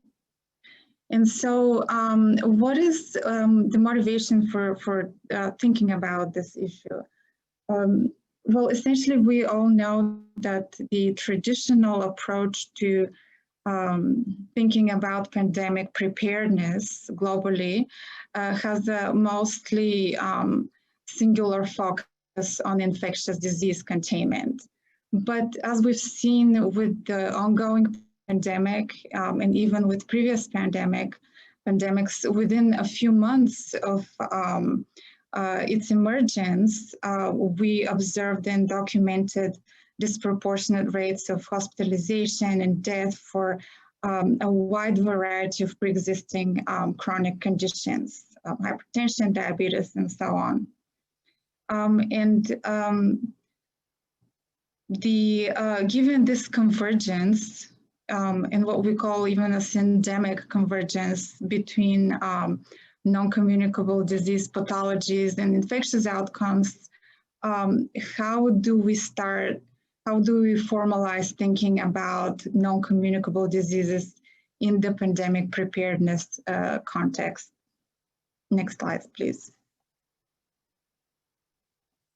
So our objective would be first to develop, as I mentioned, a brief theoretical framework to explain and contextualize the relevance of non-communicable diseases to global health security efforts, and then to develop practical applications. In other words, identify concrete areas in health security policy documents that are opportune integration points for both health security and NCD objective.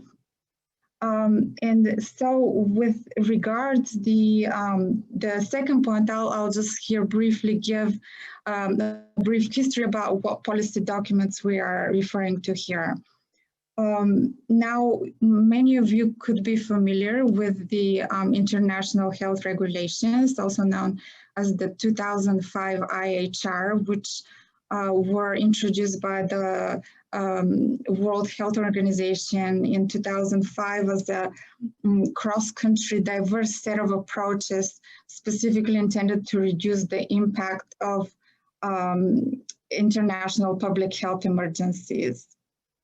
And then almost 10 years later, during the year of the Ebola outbreak in 2014, the Global Health Security Agenda, the GHSA, known as the GHSA, it emerged as a joint initiative among multiple partner countries to further support the implementation of the IHR. So that was the supporting policy framework for the IHR, given the increased role of epidemics. But although everyone essentially is recognizing this endemic relationship between communicable and non-communicable conditions worldwide, and even though there is a growing recognition that integrating both types of conditions into health systems is important for health security overall, specific NCD aspects that relate and could support health security have not been formalized as part of the IHR of the GHSA yet. And so that status quo, the need to change the status quo is increasingly evident, particularly with the enormous role of chronic conditions on the current pandemic that we are experiencing. So here in the next few slides, we'll discuss and present an approach for integrating applicable NCD components into select technical areas of the IHR and GHSA technical policy strategies.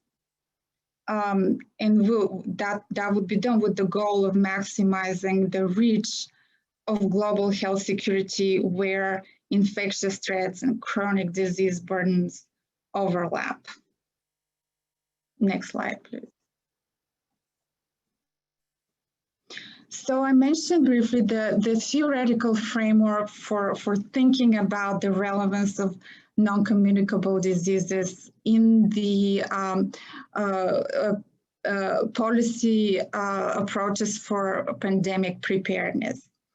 And here we have introduced the concept of the Haddon matrix.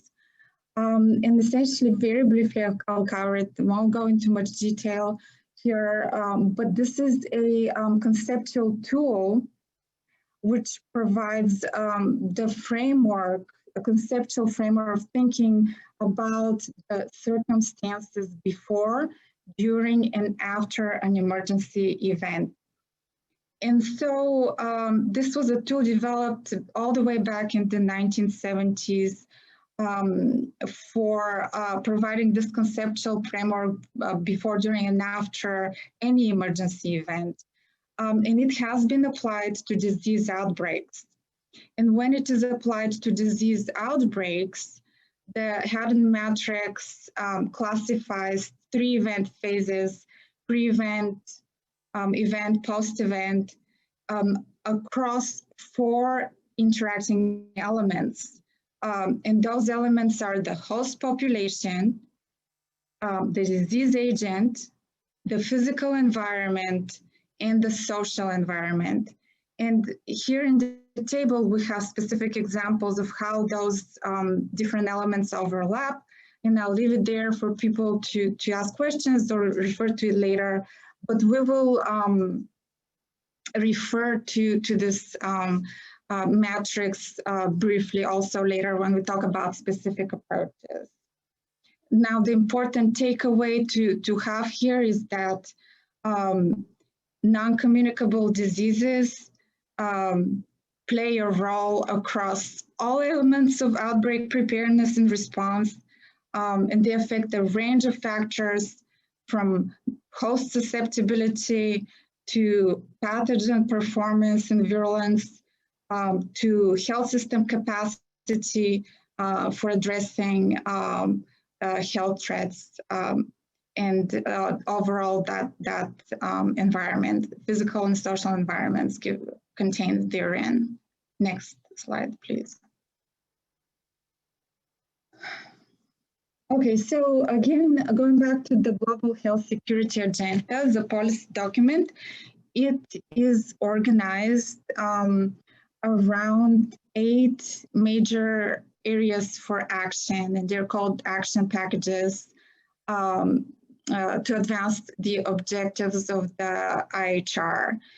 And broadly, these include antimicrobial resistance, biosafety and biosecurity, immunization, laboratory systems, surveillance, sustainable financing, workforce development, and zoonotic diseases. And now for evaluation of the progress toward IHR implementation in countries, there exist 2 main tools.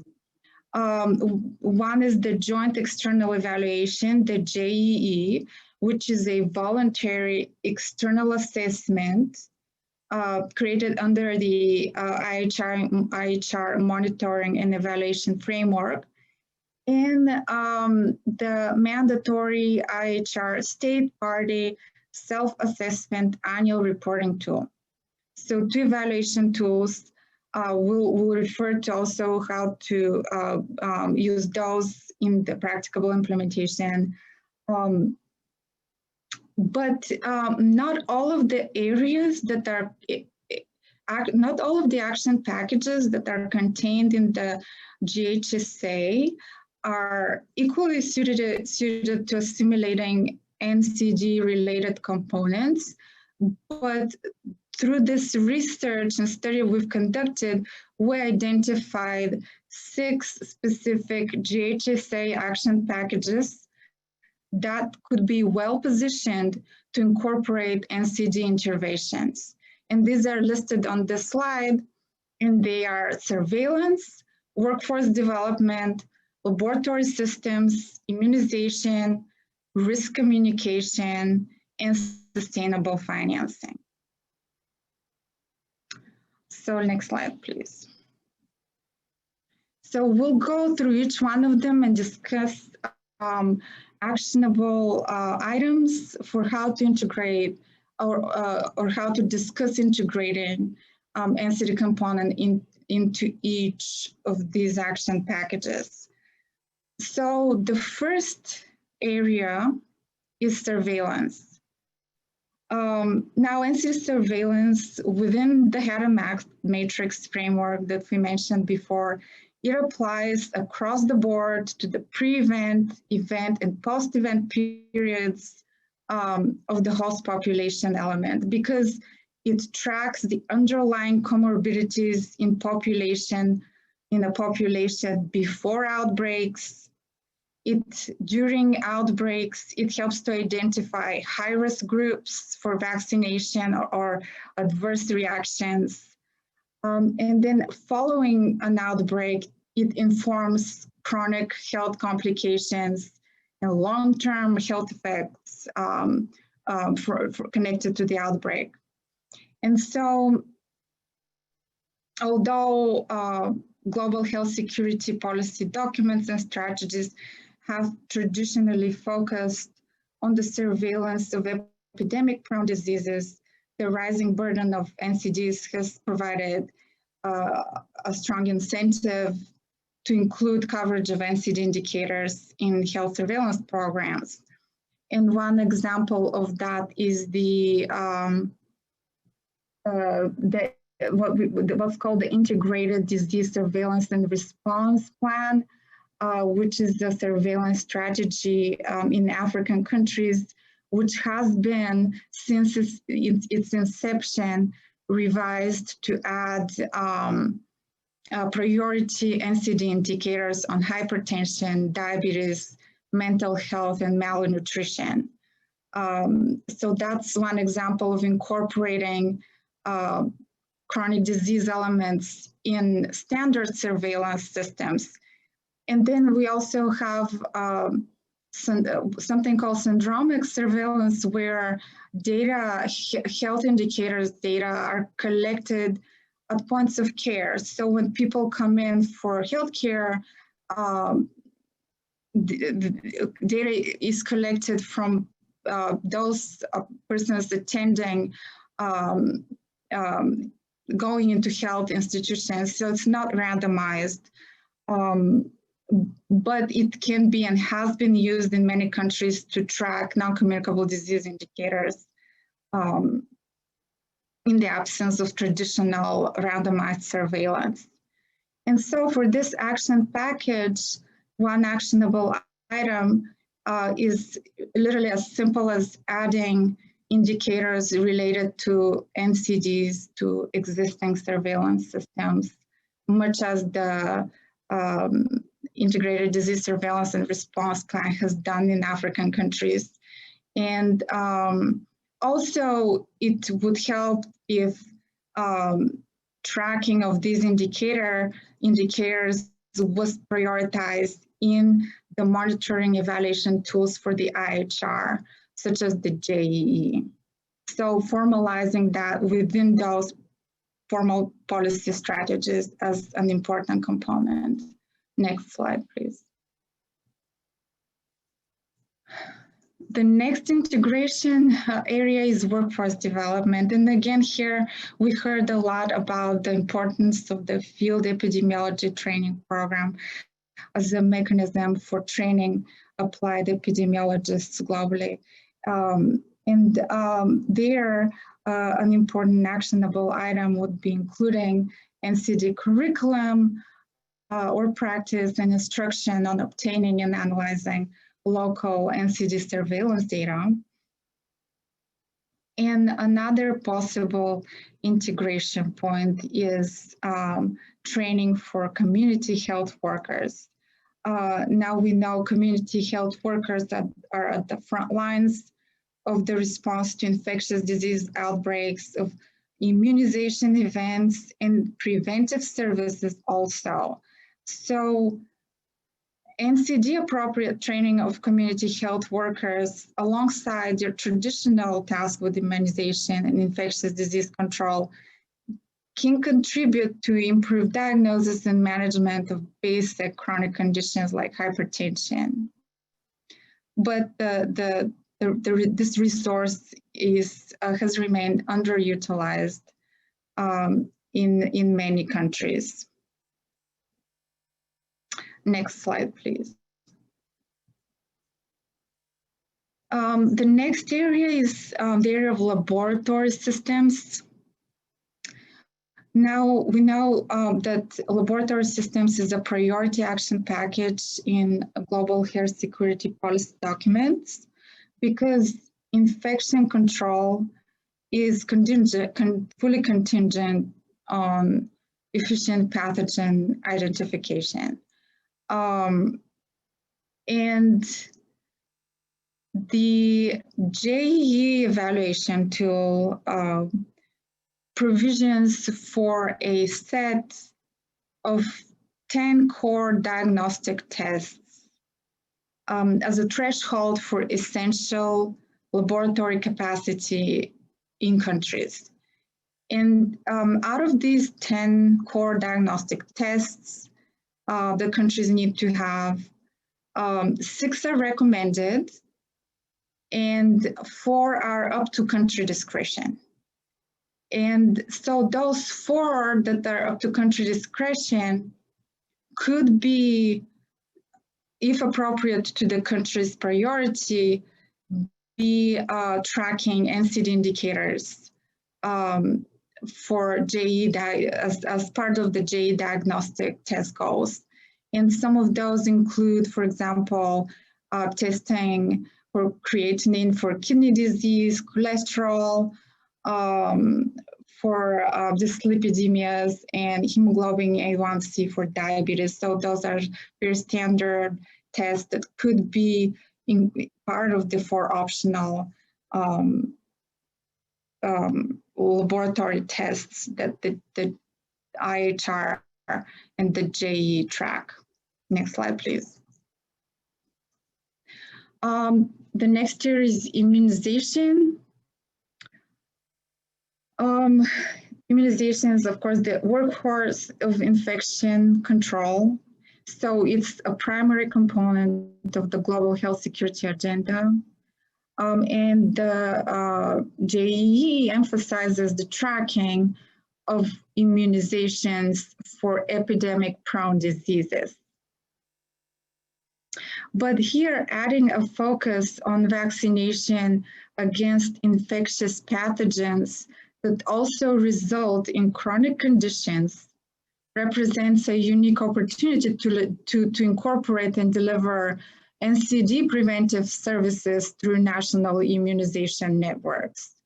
An example of these the types of immunizations are the human papilloma virus, the HPV vaccine for the prevention of cervical cancer, particularly important in Africa. The hepatitis B vaccine for the prevention of chronic liver disease and liver cancer, and even the seasonal influenza vaccine, which has been shown to prevent acute cardiovascular disease complications that have been known to be provoked by influenza. Next slide, please. Now, the next technical area that's part of global health security policy packages is risk communication.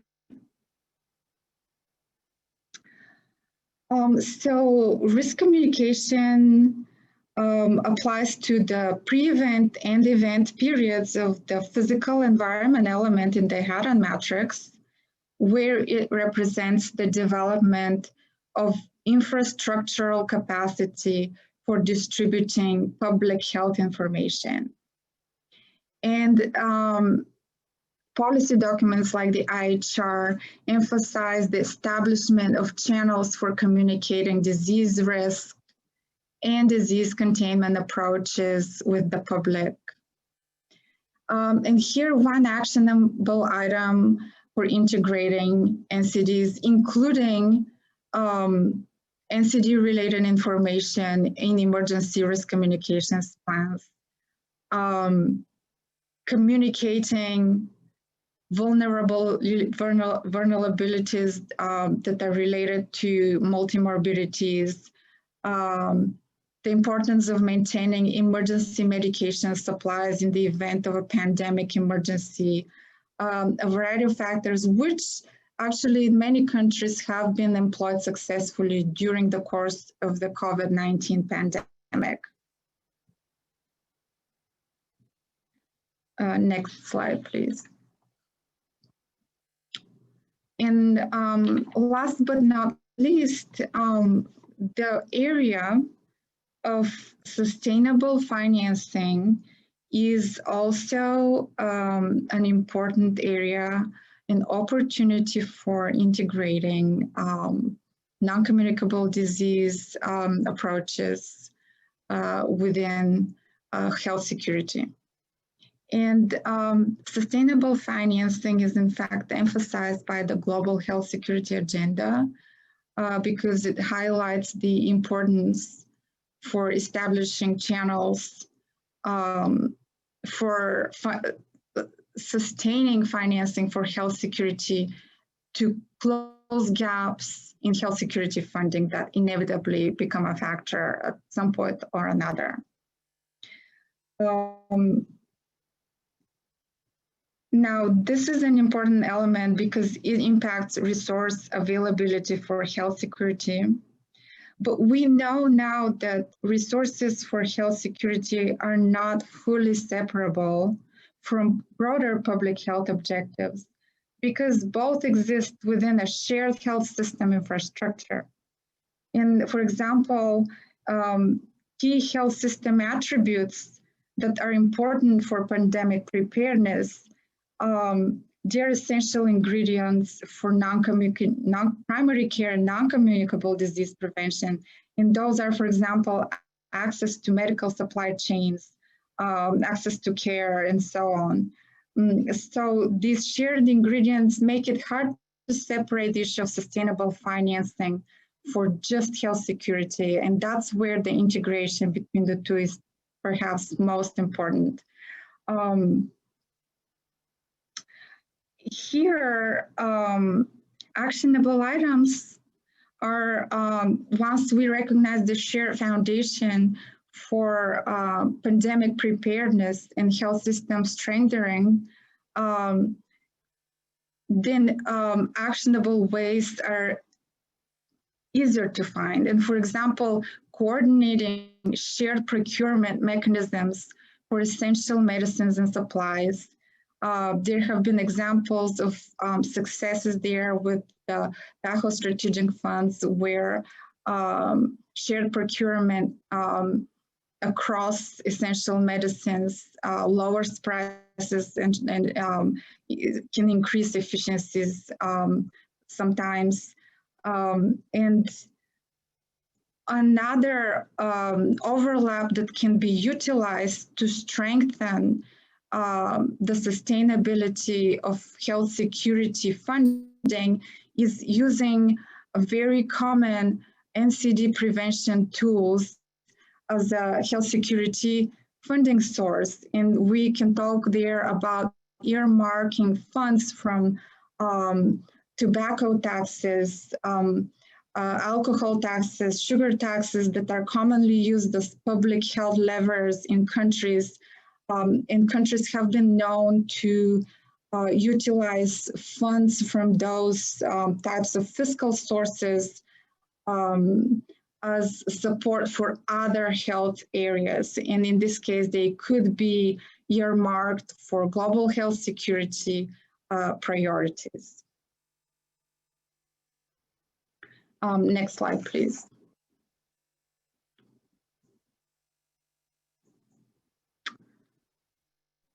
Yeah, so to summarize, the integration of non-communicable disease components in global health security action areas and strategy documents is important because it builds resilience by simultaneously addressing emergencies and ongoing health needs.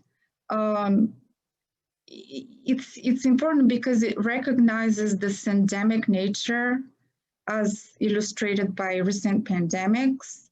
It prepares for the future where this is not likely to go away, that syndemic interaction. It represents a step toward alleviating equity concerns, particularly in resource-poor settings, where some certain conditions can be ignored and lead to greater gaps, health disparity gaps. If pandemic approaches don't incorporate non-communicable disease attention as well. And it also is important because it addressing non-communicable disease concerns that are ongoing and present in communities, while also building up pandemic preparedness, it inevitably improves the process of building trust between local and external partners. Because it has been documented that, for example, during the Ebola outbreak, communities that have received health security investments surveyed their populations, and their populations responded that they view the health needs of the population as unified through a unified lens for both infectious diseases and chronic diseases. So they weren't separated in the mind of the population who are suffering from during the Ebola outbreak. And so it wasn't a compartmentalized view in the locally affected population. And so when pandemic efforts address those concerns as well as the infectious disease spread, that is very helpful in building that collaboration and trust with the locally affected communities.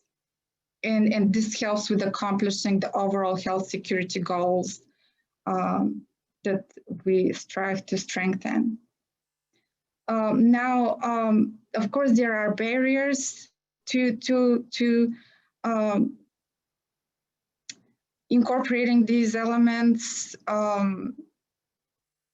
We do have a history, tradition of vertical separation and siloing of funds between infectious and NCD conditions. There could be an overburdening of healthcare staff. There is an insufficient number of providers in many lower and middle income countries.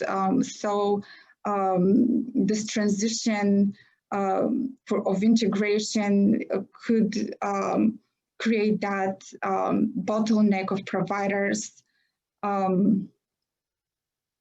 And of course, there's limited healthcare access in populations, in disadvantaged populations globally.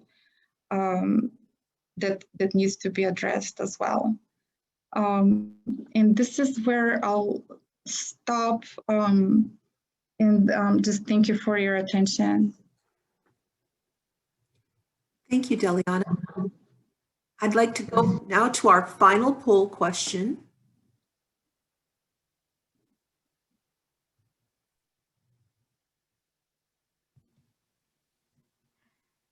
This is a tough one. According to WHO, as of 2018, how many countries have set mandatory limits on industrially produced trans fat or banned partially hydrogenated oils?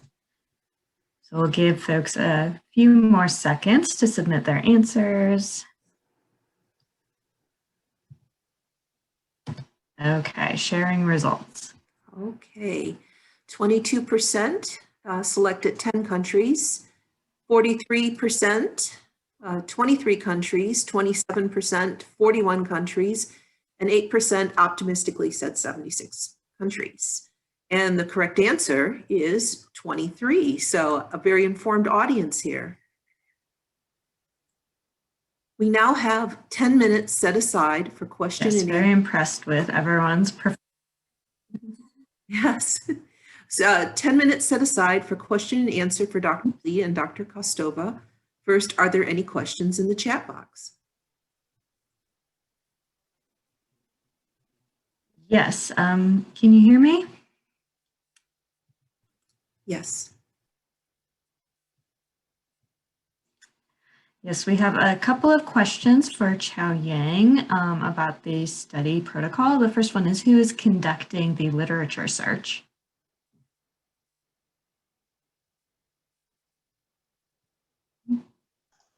Hi, yeah, thank you very much for the good question. We have involved the librarians from CDC at the early stage when we, determined the search strategy. We discussed with each other, and we had the input from the librarian, the CDC, because the technical experts, they have experience in literature search, and they have access to all the 16 databases. After we finalize our search strategy, so the librarians at CDC help to, identify the records using the strategy we made. Thank you. Thanks, Chao Yang. And there's another question about the protocol and the criteria, asking about 18 years of age as the threshold for inclusion, considering the possibility of severe cases of COVID in those younger than 18, especially considering obesity, which is a reality in many countries. So could you comment on that? Sure. In terms of obesity in children, we realize that the prevalence in children, the prevalence of obesity, overweight in children, have been increasing and growing, in the past several years. Yeah, this is a possibility there, for the association between obesity and severe COVID-19 among children. Since our study, we focus on adults. We define adults as the age 18 years or older. I think this is a possibility there. And this is a good question. If somebody, or we can do similar study in the future. Looking at the association between obesity and severe COVID-19 among children, given the growing prevalence of overweight obesity among children. But among adults, in different countries, the cutoff points for the overweight and obesity may vary in different countries, especially in European countries or United States, compared to Asian countries like Japan or China or some other Asian countries. They use a slightly different threshold or cutoff points to define obesity, overweight. But we will consider, the study-specific cutoff points in different, studies. They may use a different cutoff points to define obesity or overweight in their own study.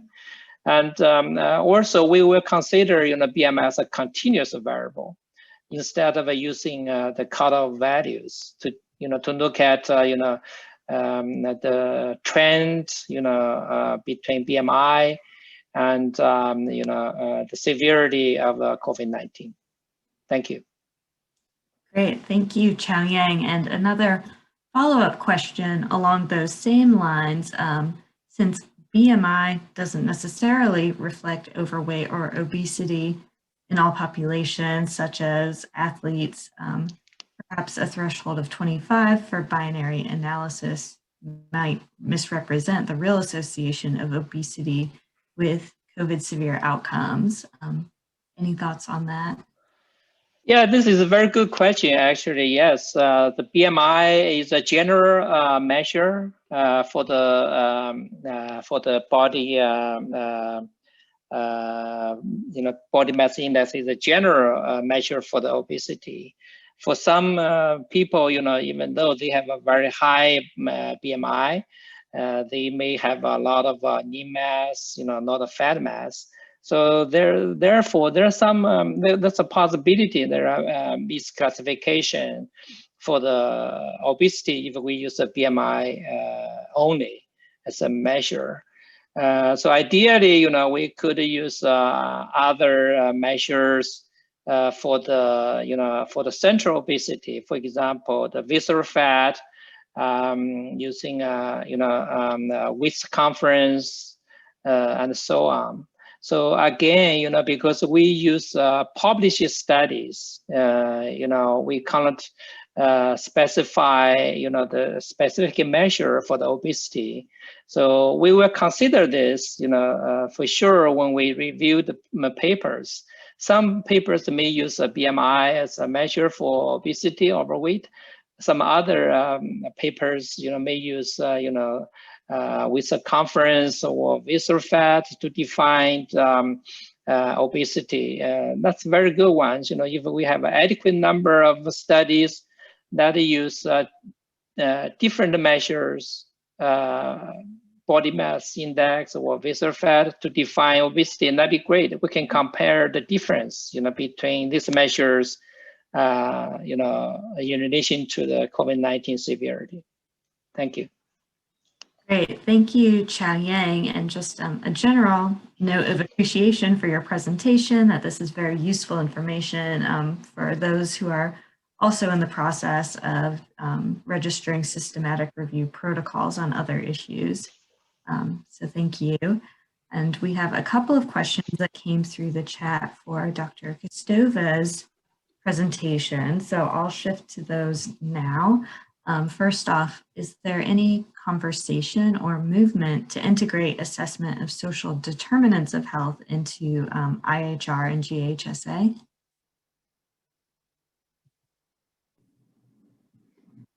Yeah, thank you for this question. This is a very good question.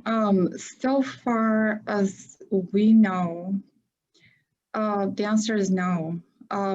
Even for NCDs, this hasn't happened yet.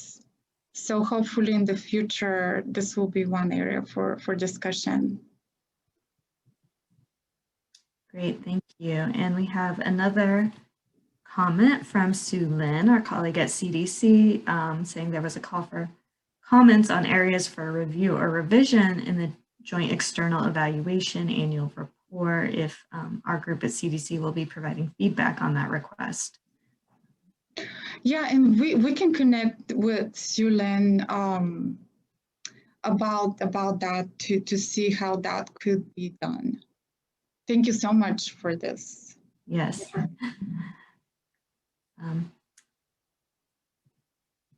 And I'm not seeing any more questions about the presentations in the chat, so over to you, Patricia.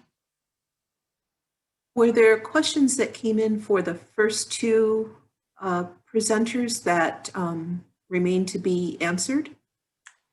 There were a couple of questions that came in that I thought would be nice to discuss in the moderated panel with the full group. Okay. So then I guess what we can do is we can open it up to the audience. If anyone has a question for either Dr. Lee or Dr. Costova, you can unmute yourself and ask now.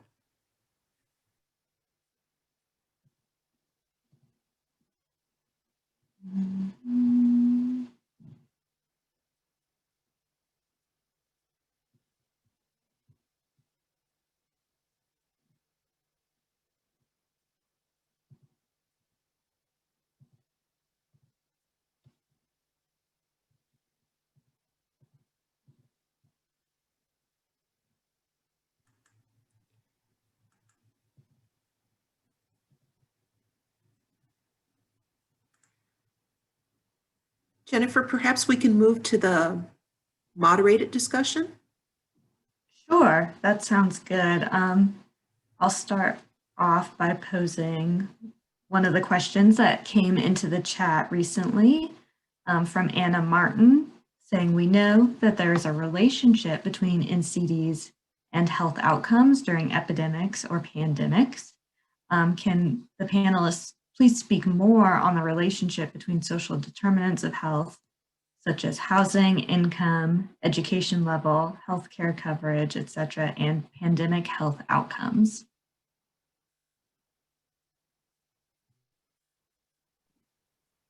So any of our panelists are welcome to jump in. I can start. Thank you for a really good question. So when we think about all the areas that the pandemic has revealed, one of them is a profound statement that we can no longer keep public health siloed from economy and society.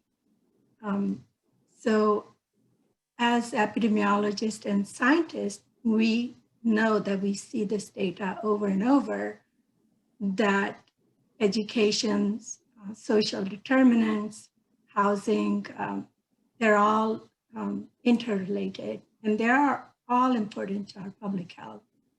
I think slowly we at CDC, we have been getting out of that silo and stepping a little bit outside of our zone. So one example is that in physical activity, for decades, we have been encouraging individuals to change their behavior, to walk more, to exercise more for health. But we recognize that depending on where you live, where you work, what your social status and circumstances are, there have been studies that have looked at the zoning and complete streets and the built environment. And we know that people who live in areas where we pay more taxes, there are more green spaces, there are sidewalks that are walkable. That's not the case in many of the areas where poverty exists. So in response, the Division for Physical Activity and Nutrition took a step forward based on a community guide recommendation that when we connect our destinations with routes, by simply combining the two, we can increase opportunities for walking. So that's just one example, but we have a long way to go. And I would love to hear from our audience and experts on the call today, what else they have seen in stepping out and stepping out of the silos. Thank you.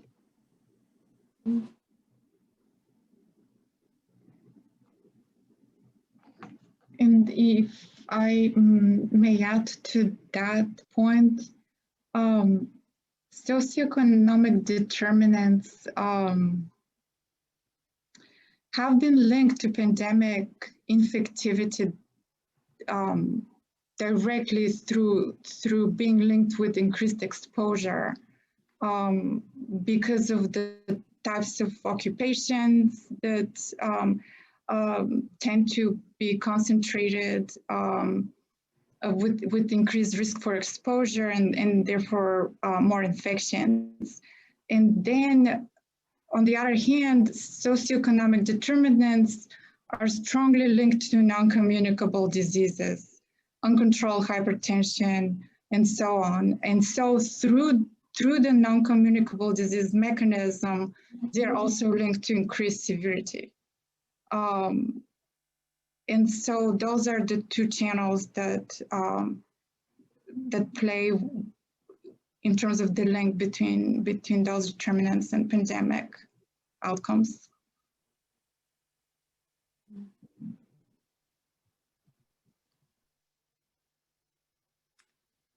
Thank you, Daliana and Kessler.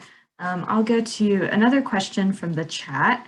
It says, while it appears that COVID has had a negative impact on routine follow-up, especially for cardiovascular and oncology indications, what data do we have that routine follow-up lapses has had a serious detrimental effect on health?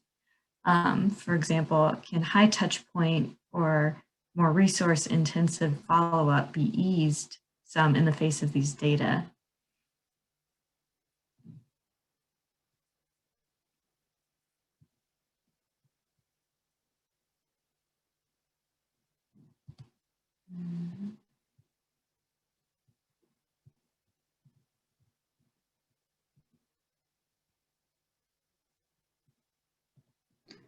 Yeah, I think that the evidence is growing on the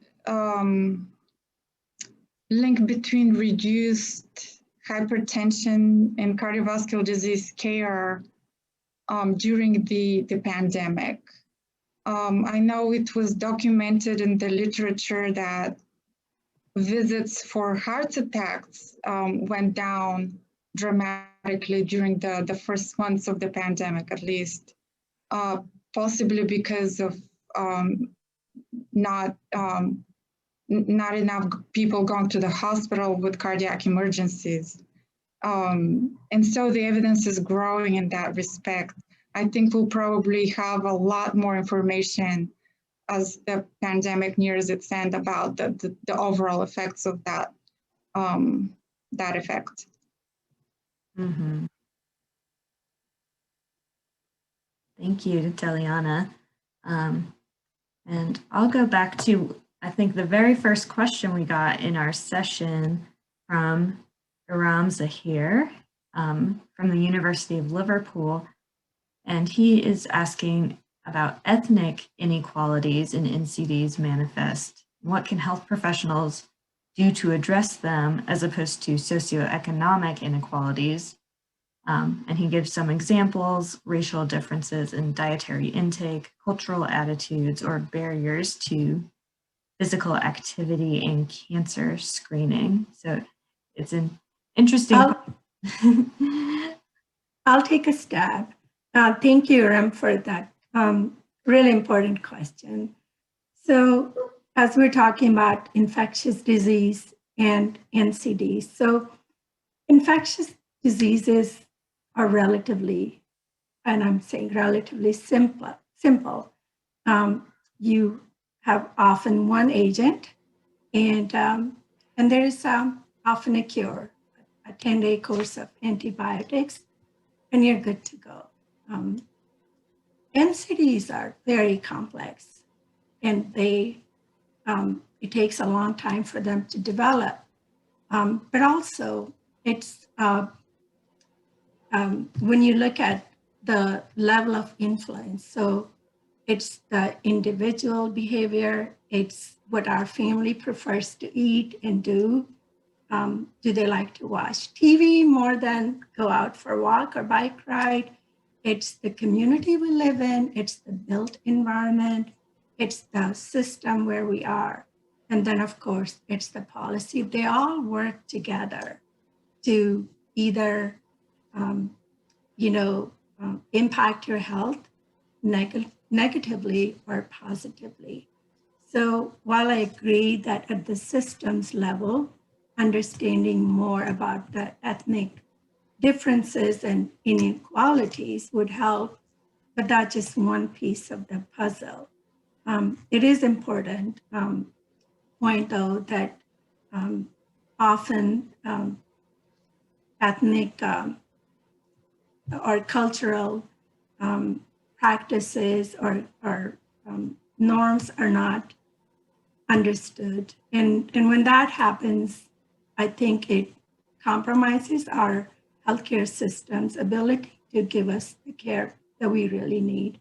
But we are in a system where physicians really don't have the time to understand. There's also lack of research and data. So often what they know could be limited. For example, they might go based on the assumption that if you're cooking your food at home, your salt consumption is lower than if you're eating out or eating processed food. So, but in some communities, if you ask that question, they'll say, well, we cook at home all the time, we don't eat out. But what they don't mention is that they're using pre-mixed spices that are so heavy in salt. So that's just an example.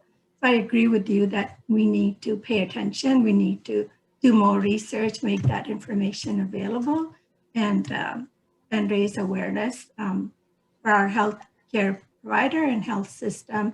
But we also need to work at the multi-component prevention efforts.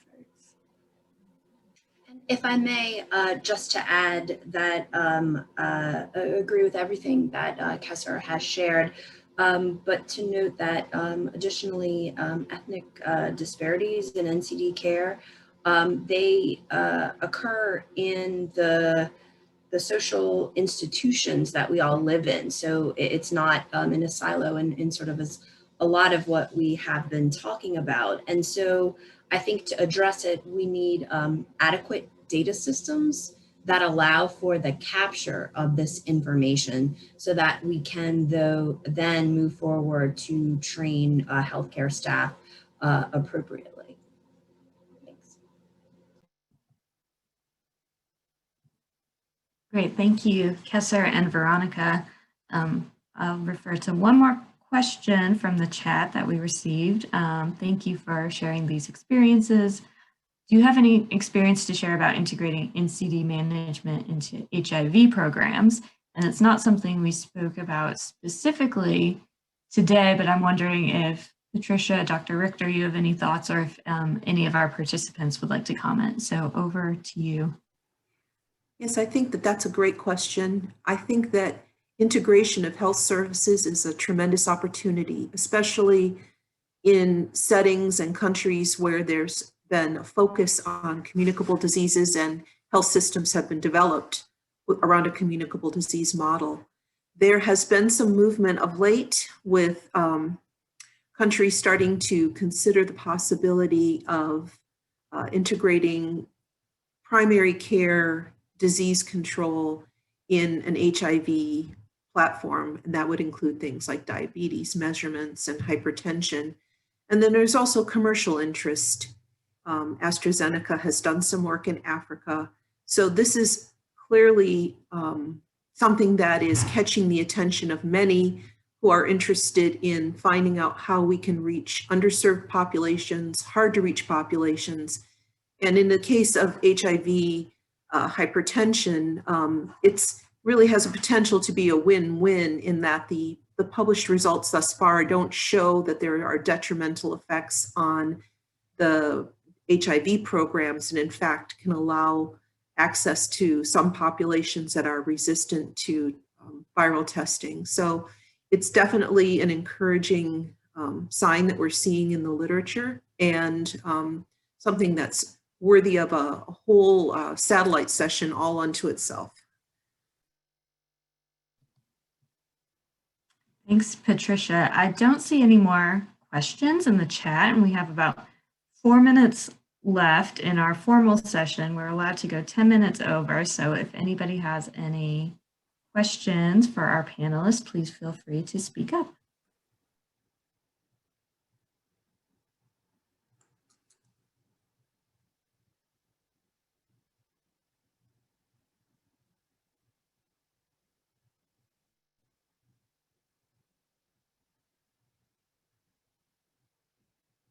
Okay, I think we're winding down.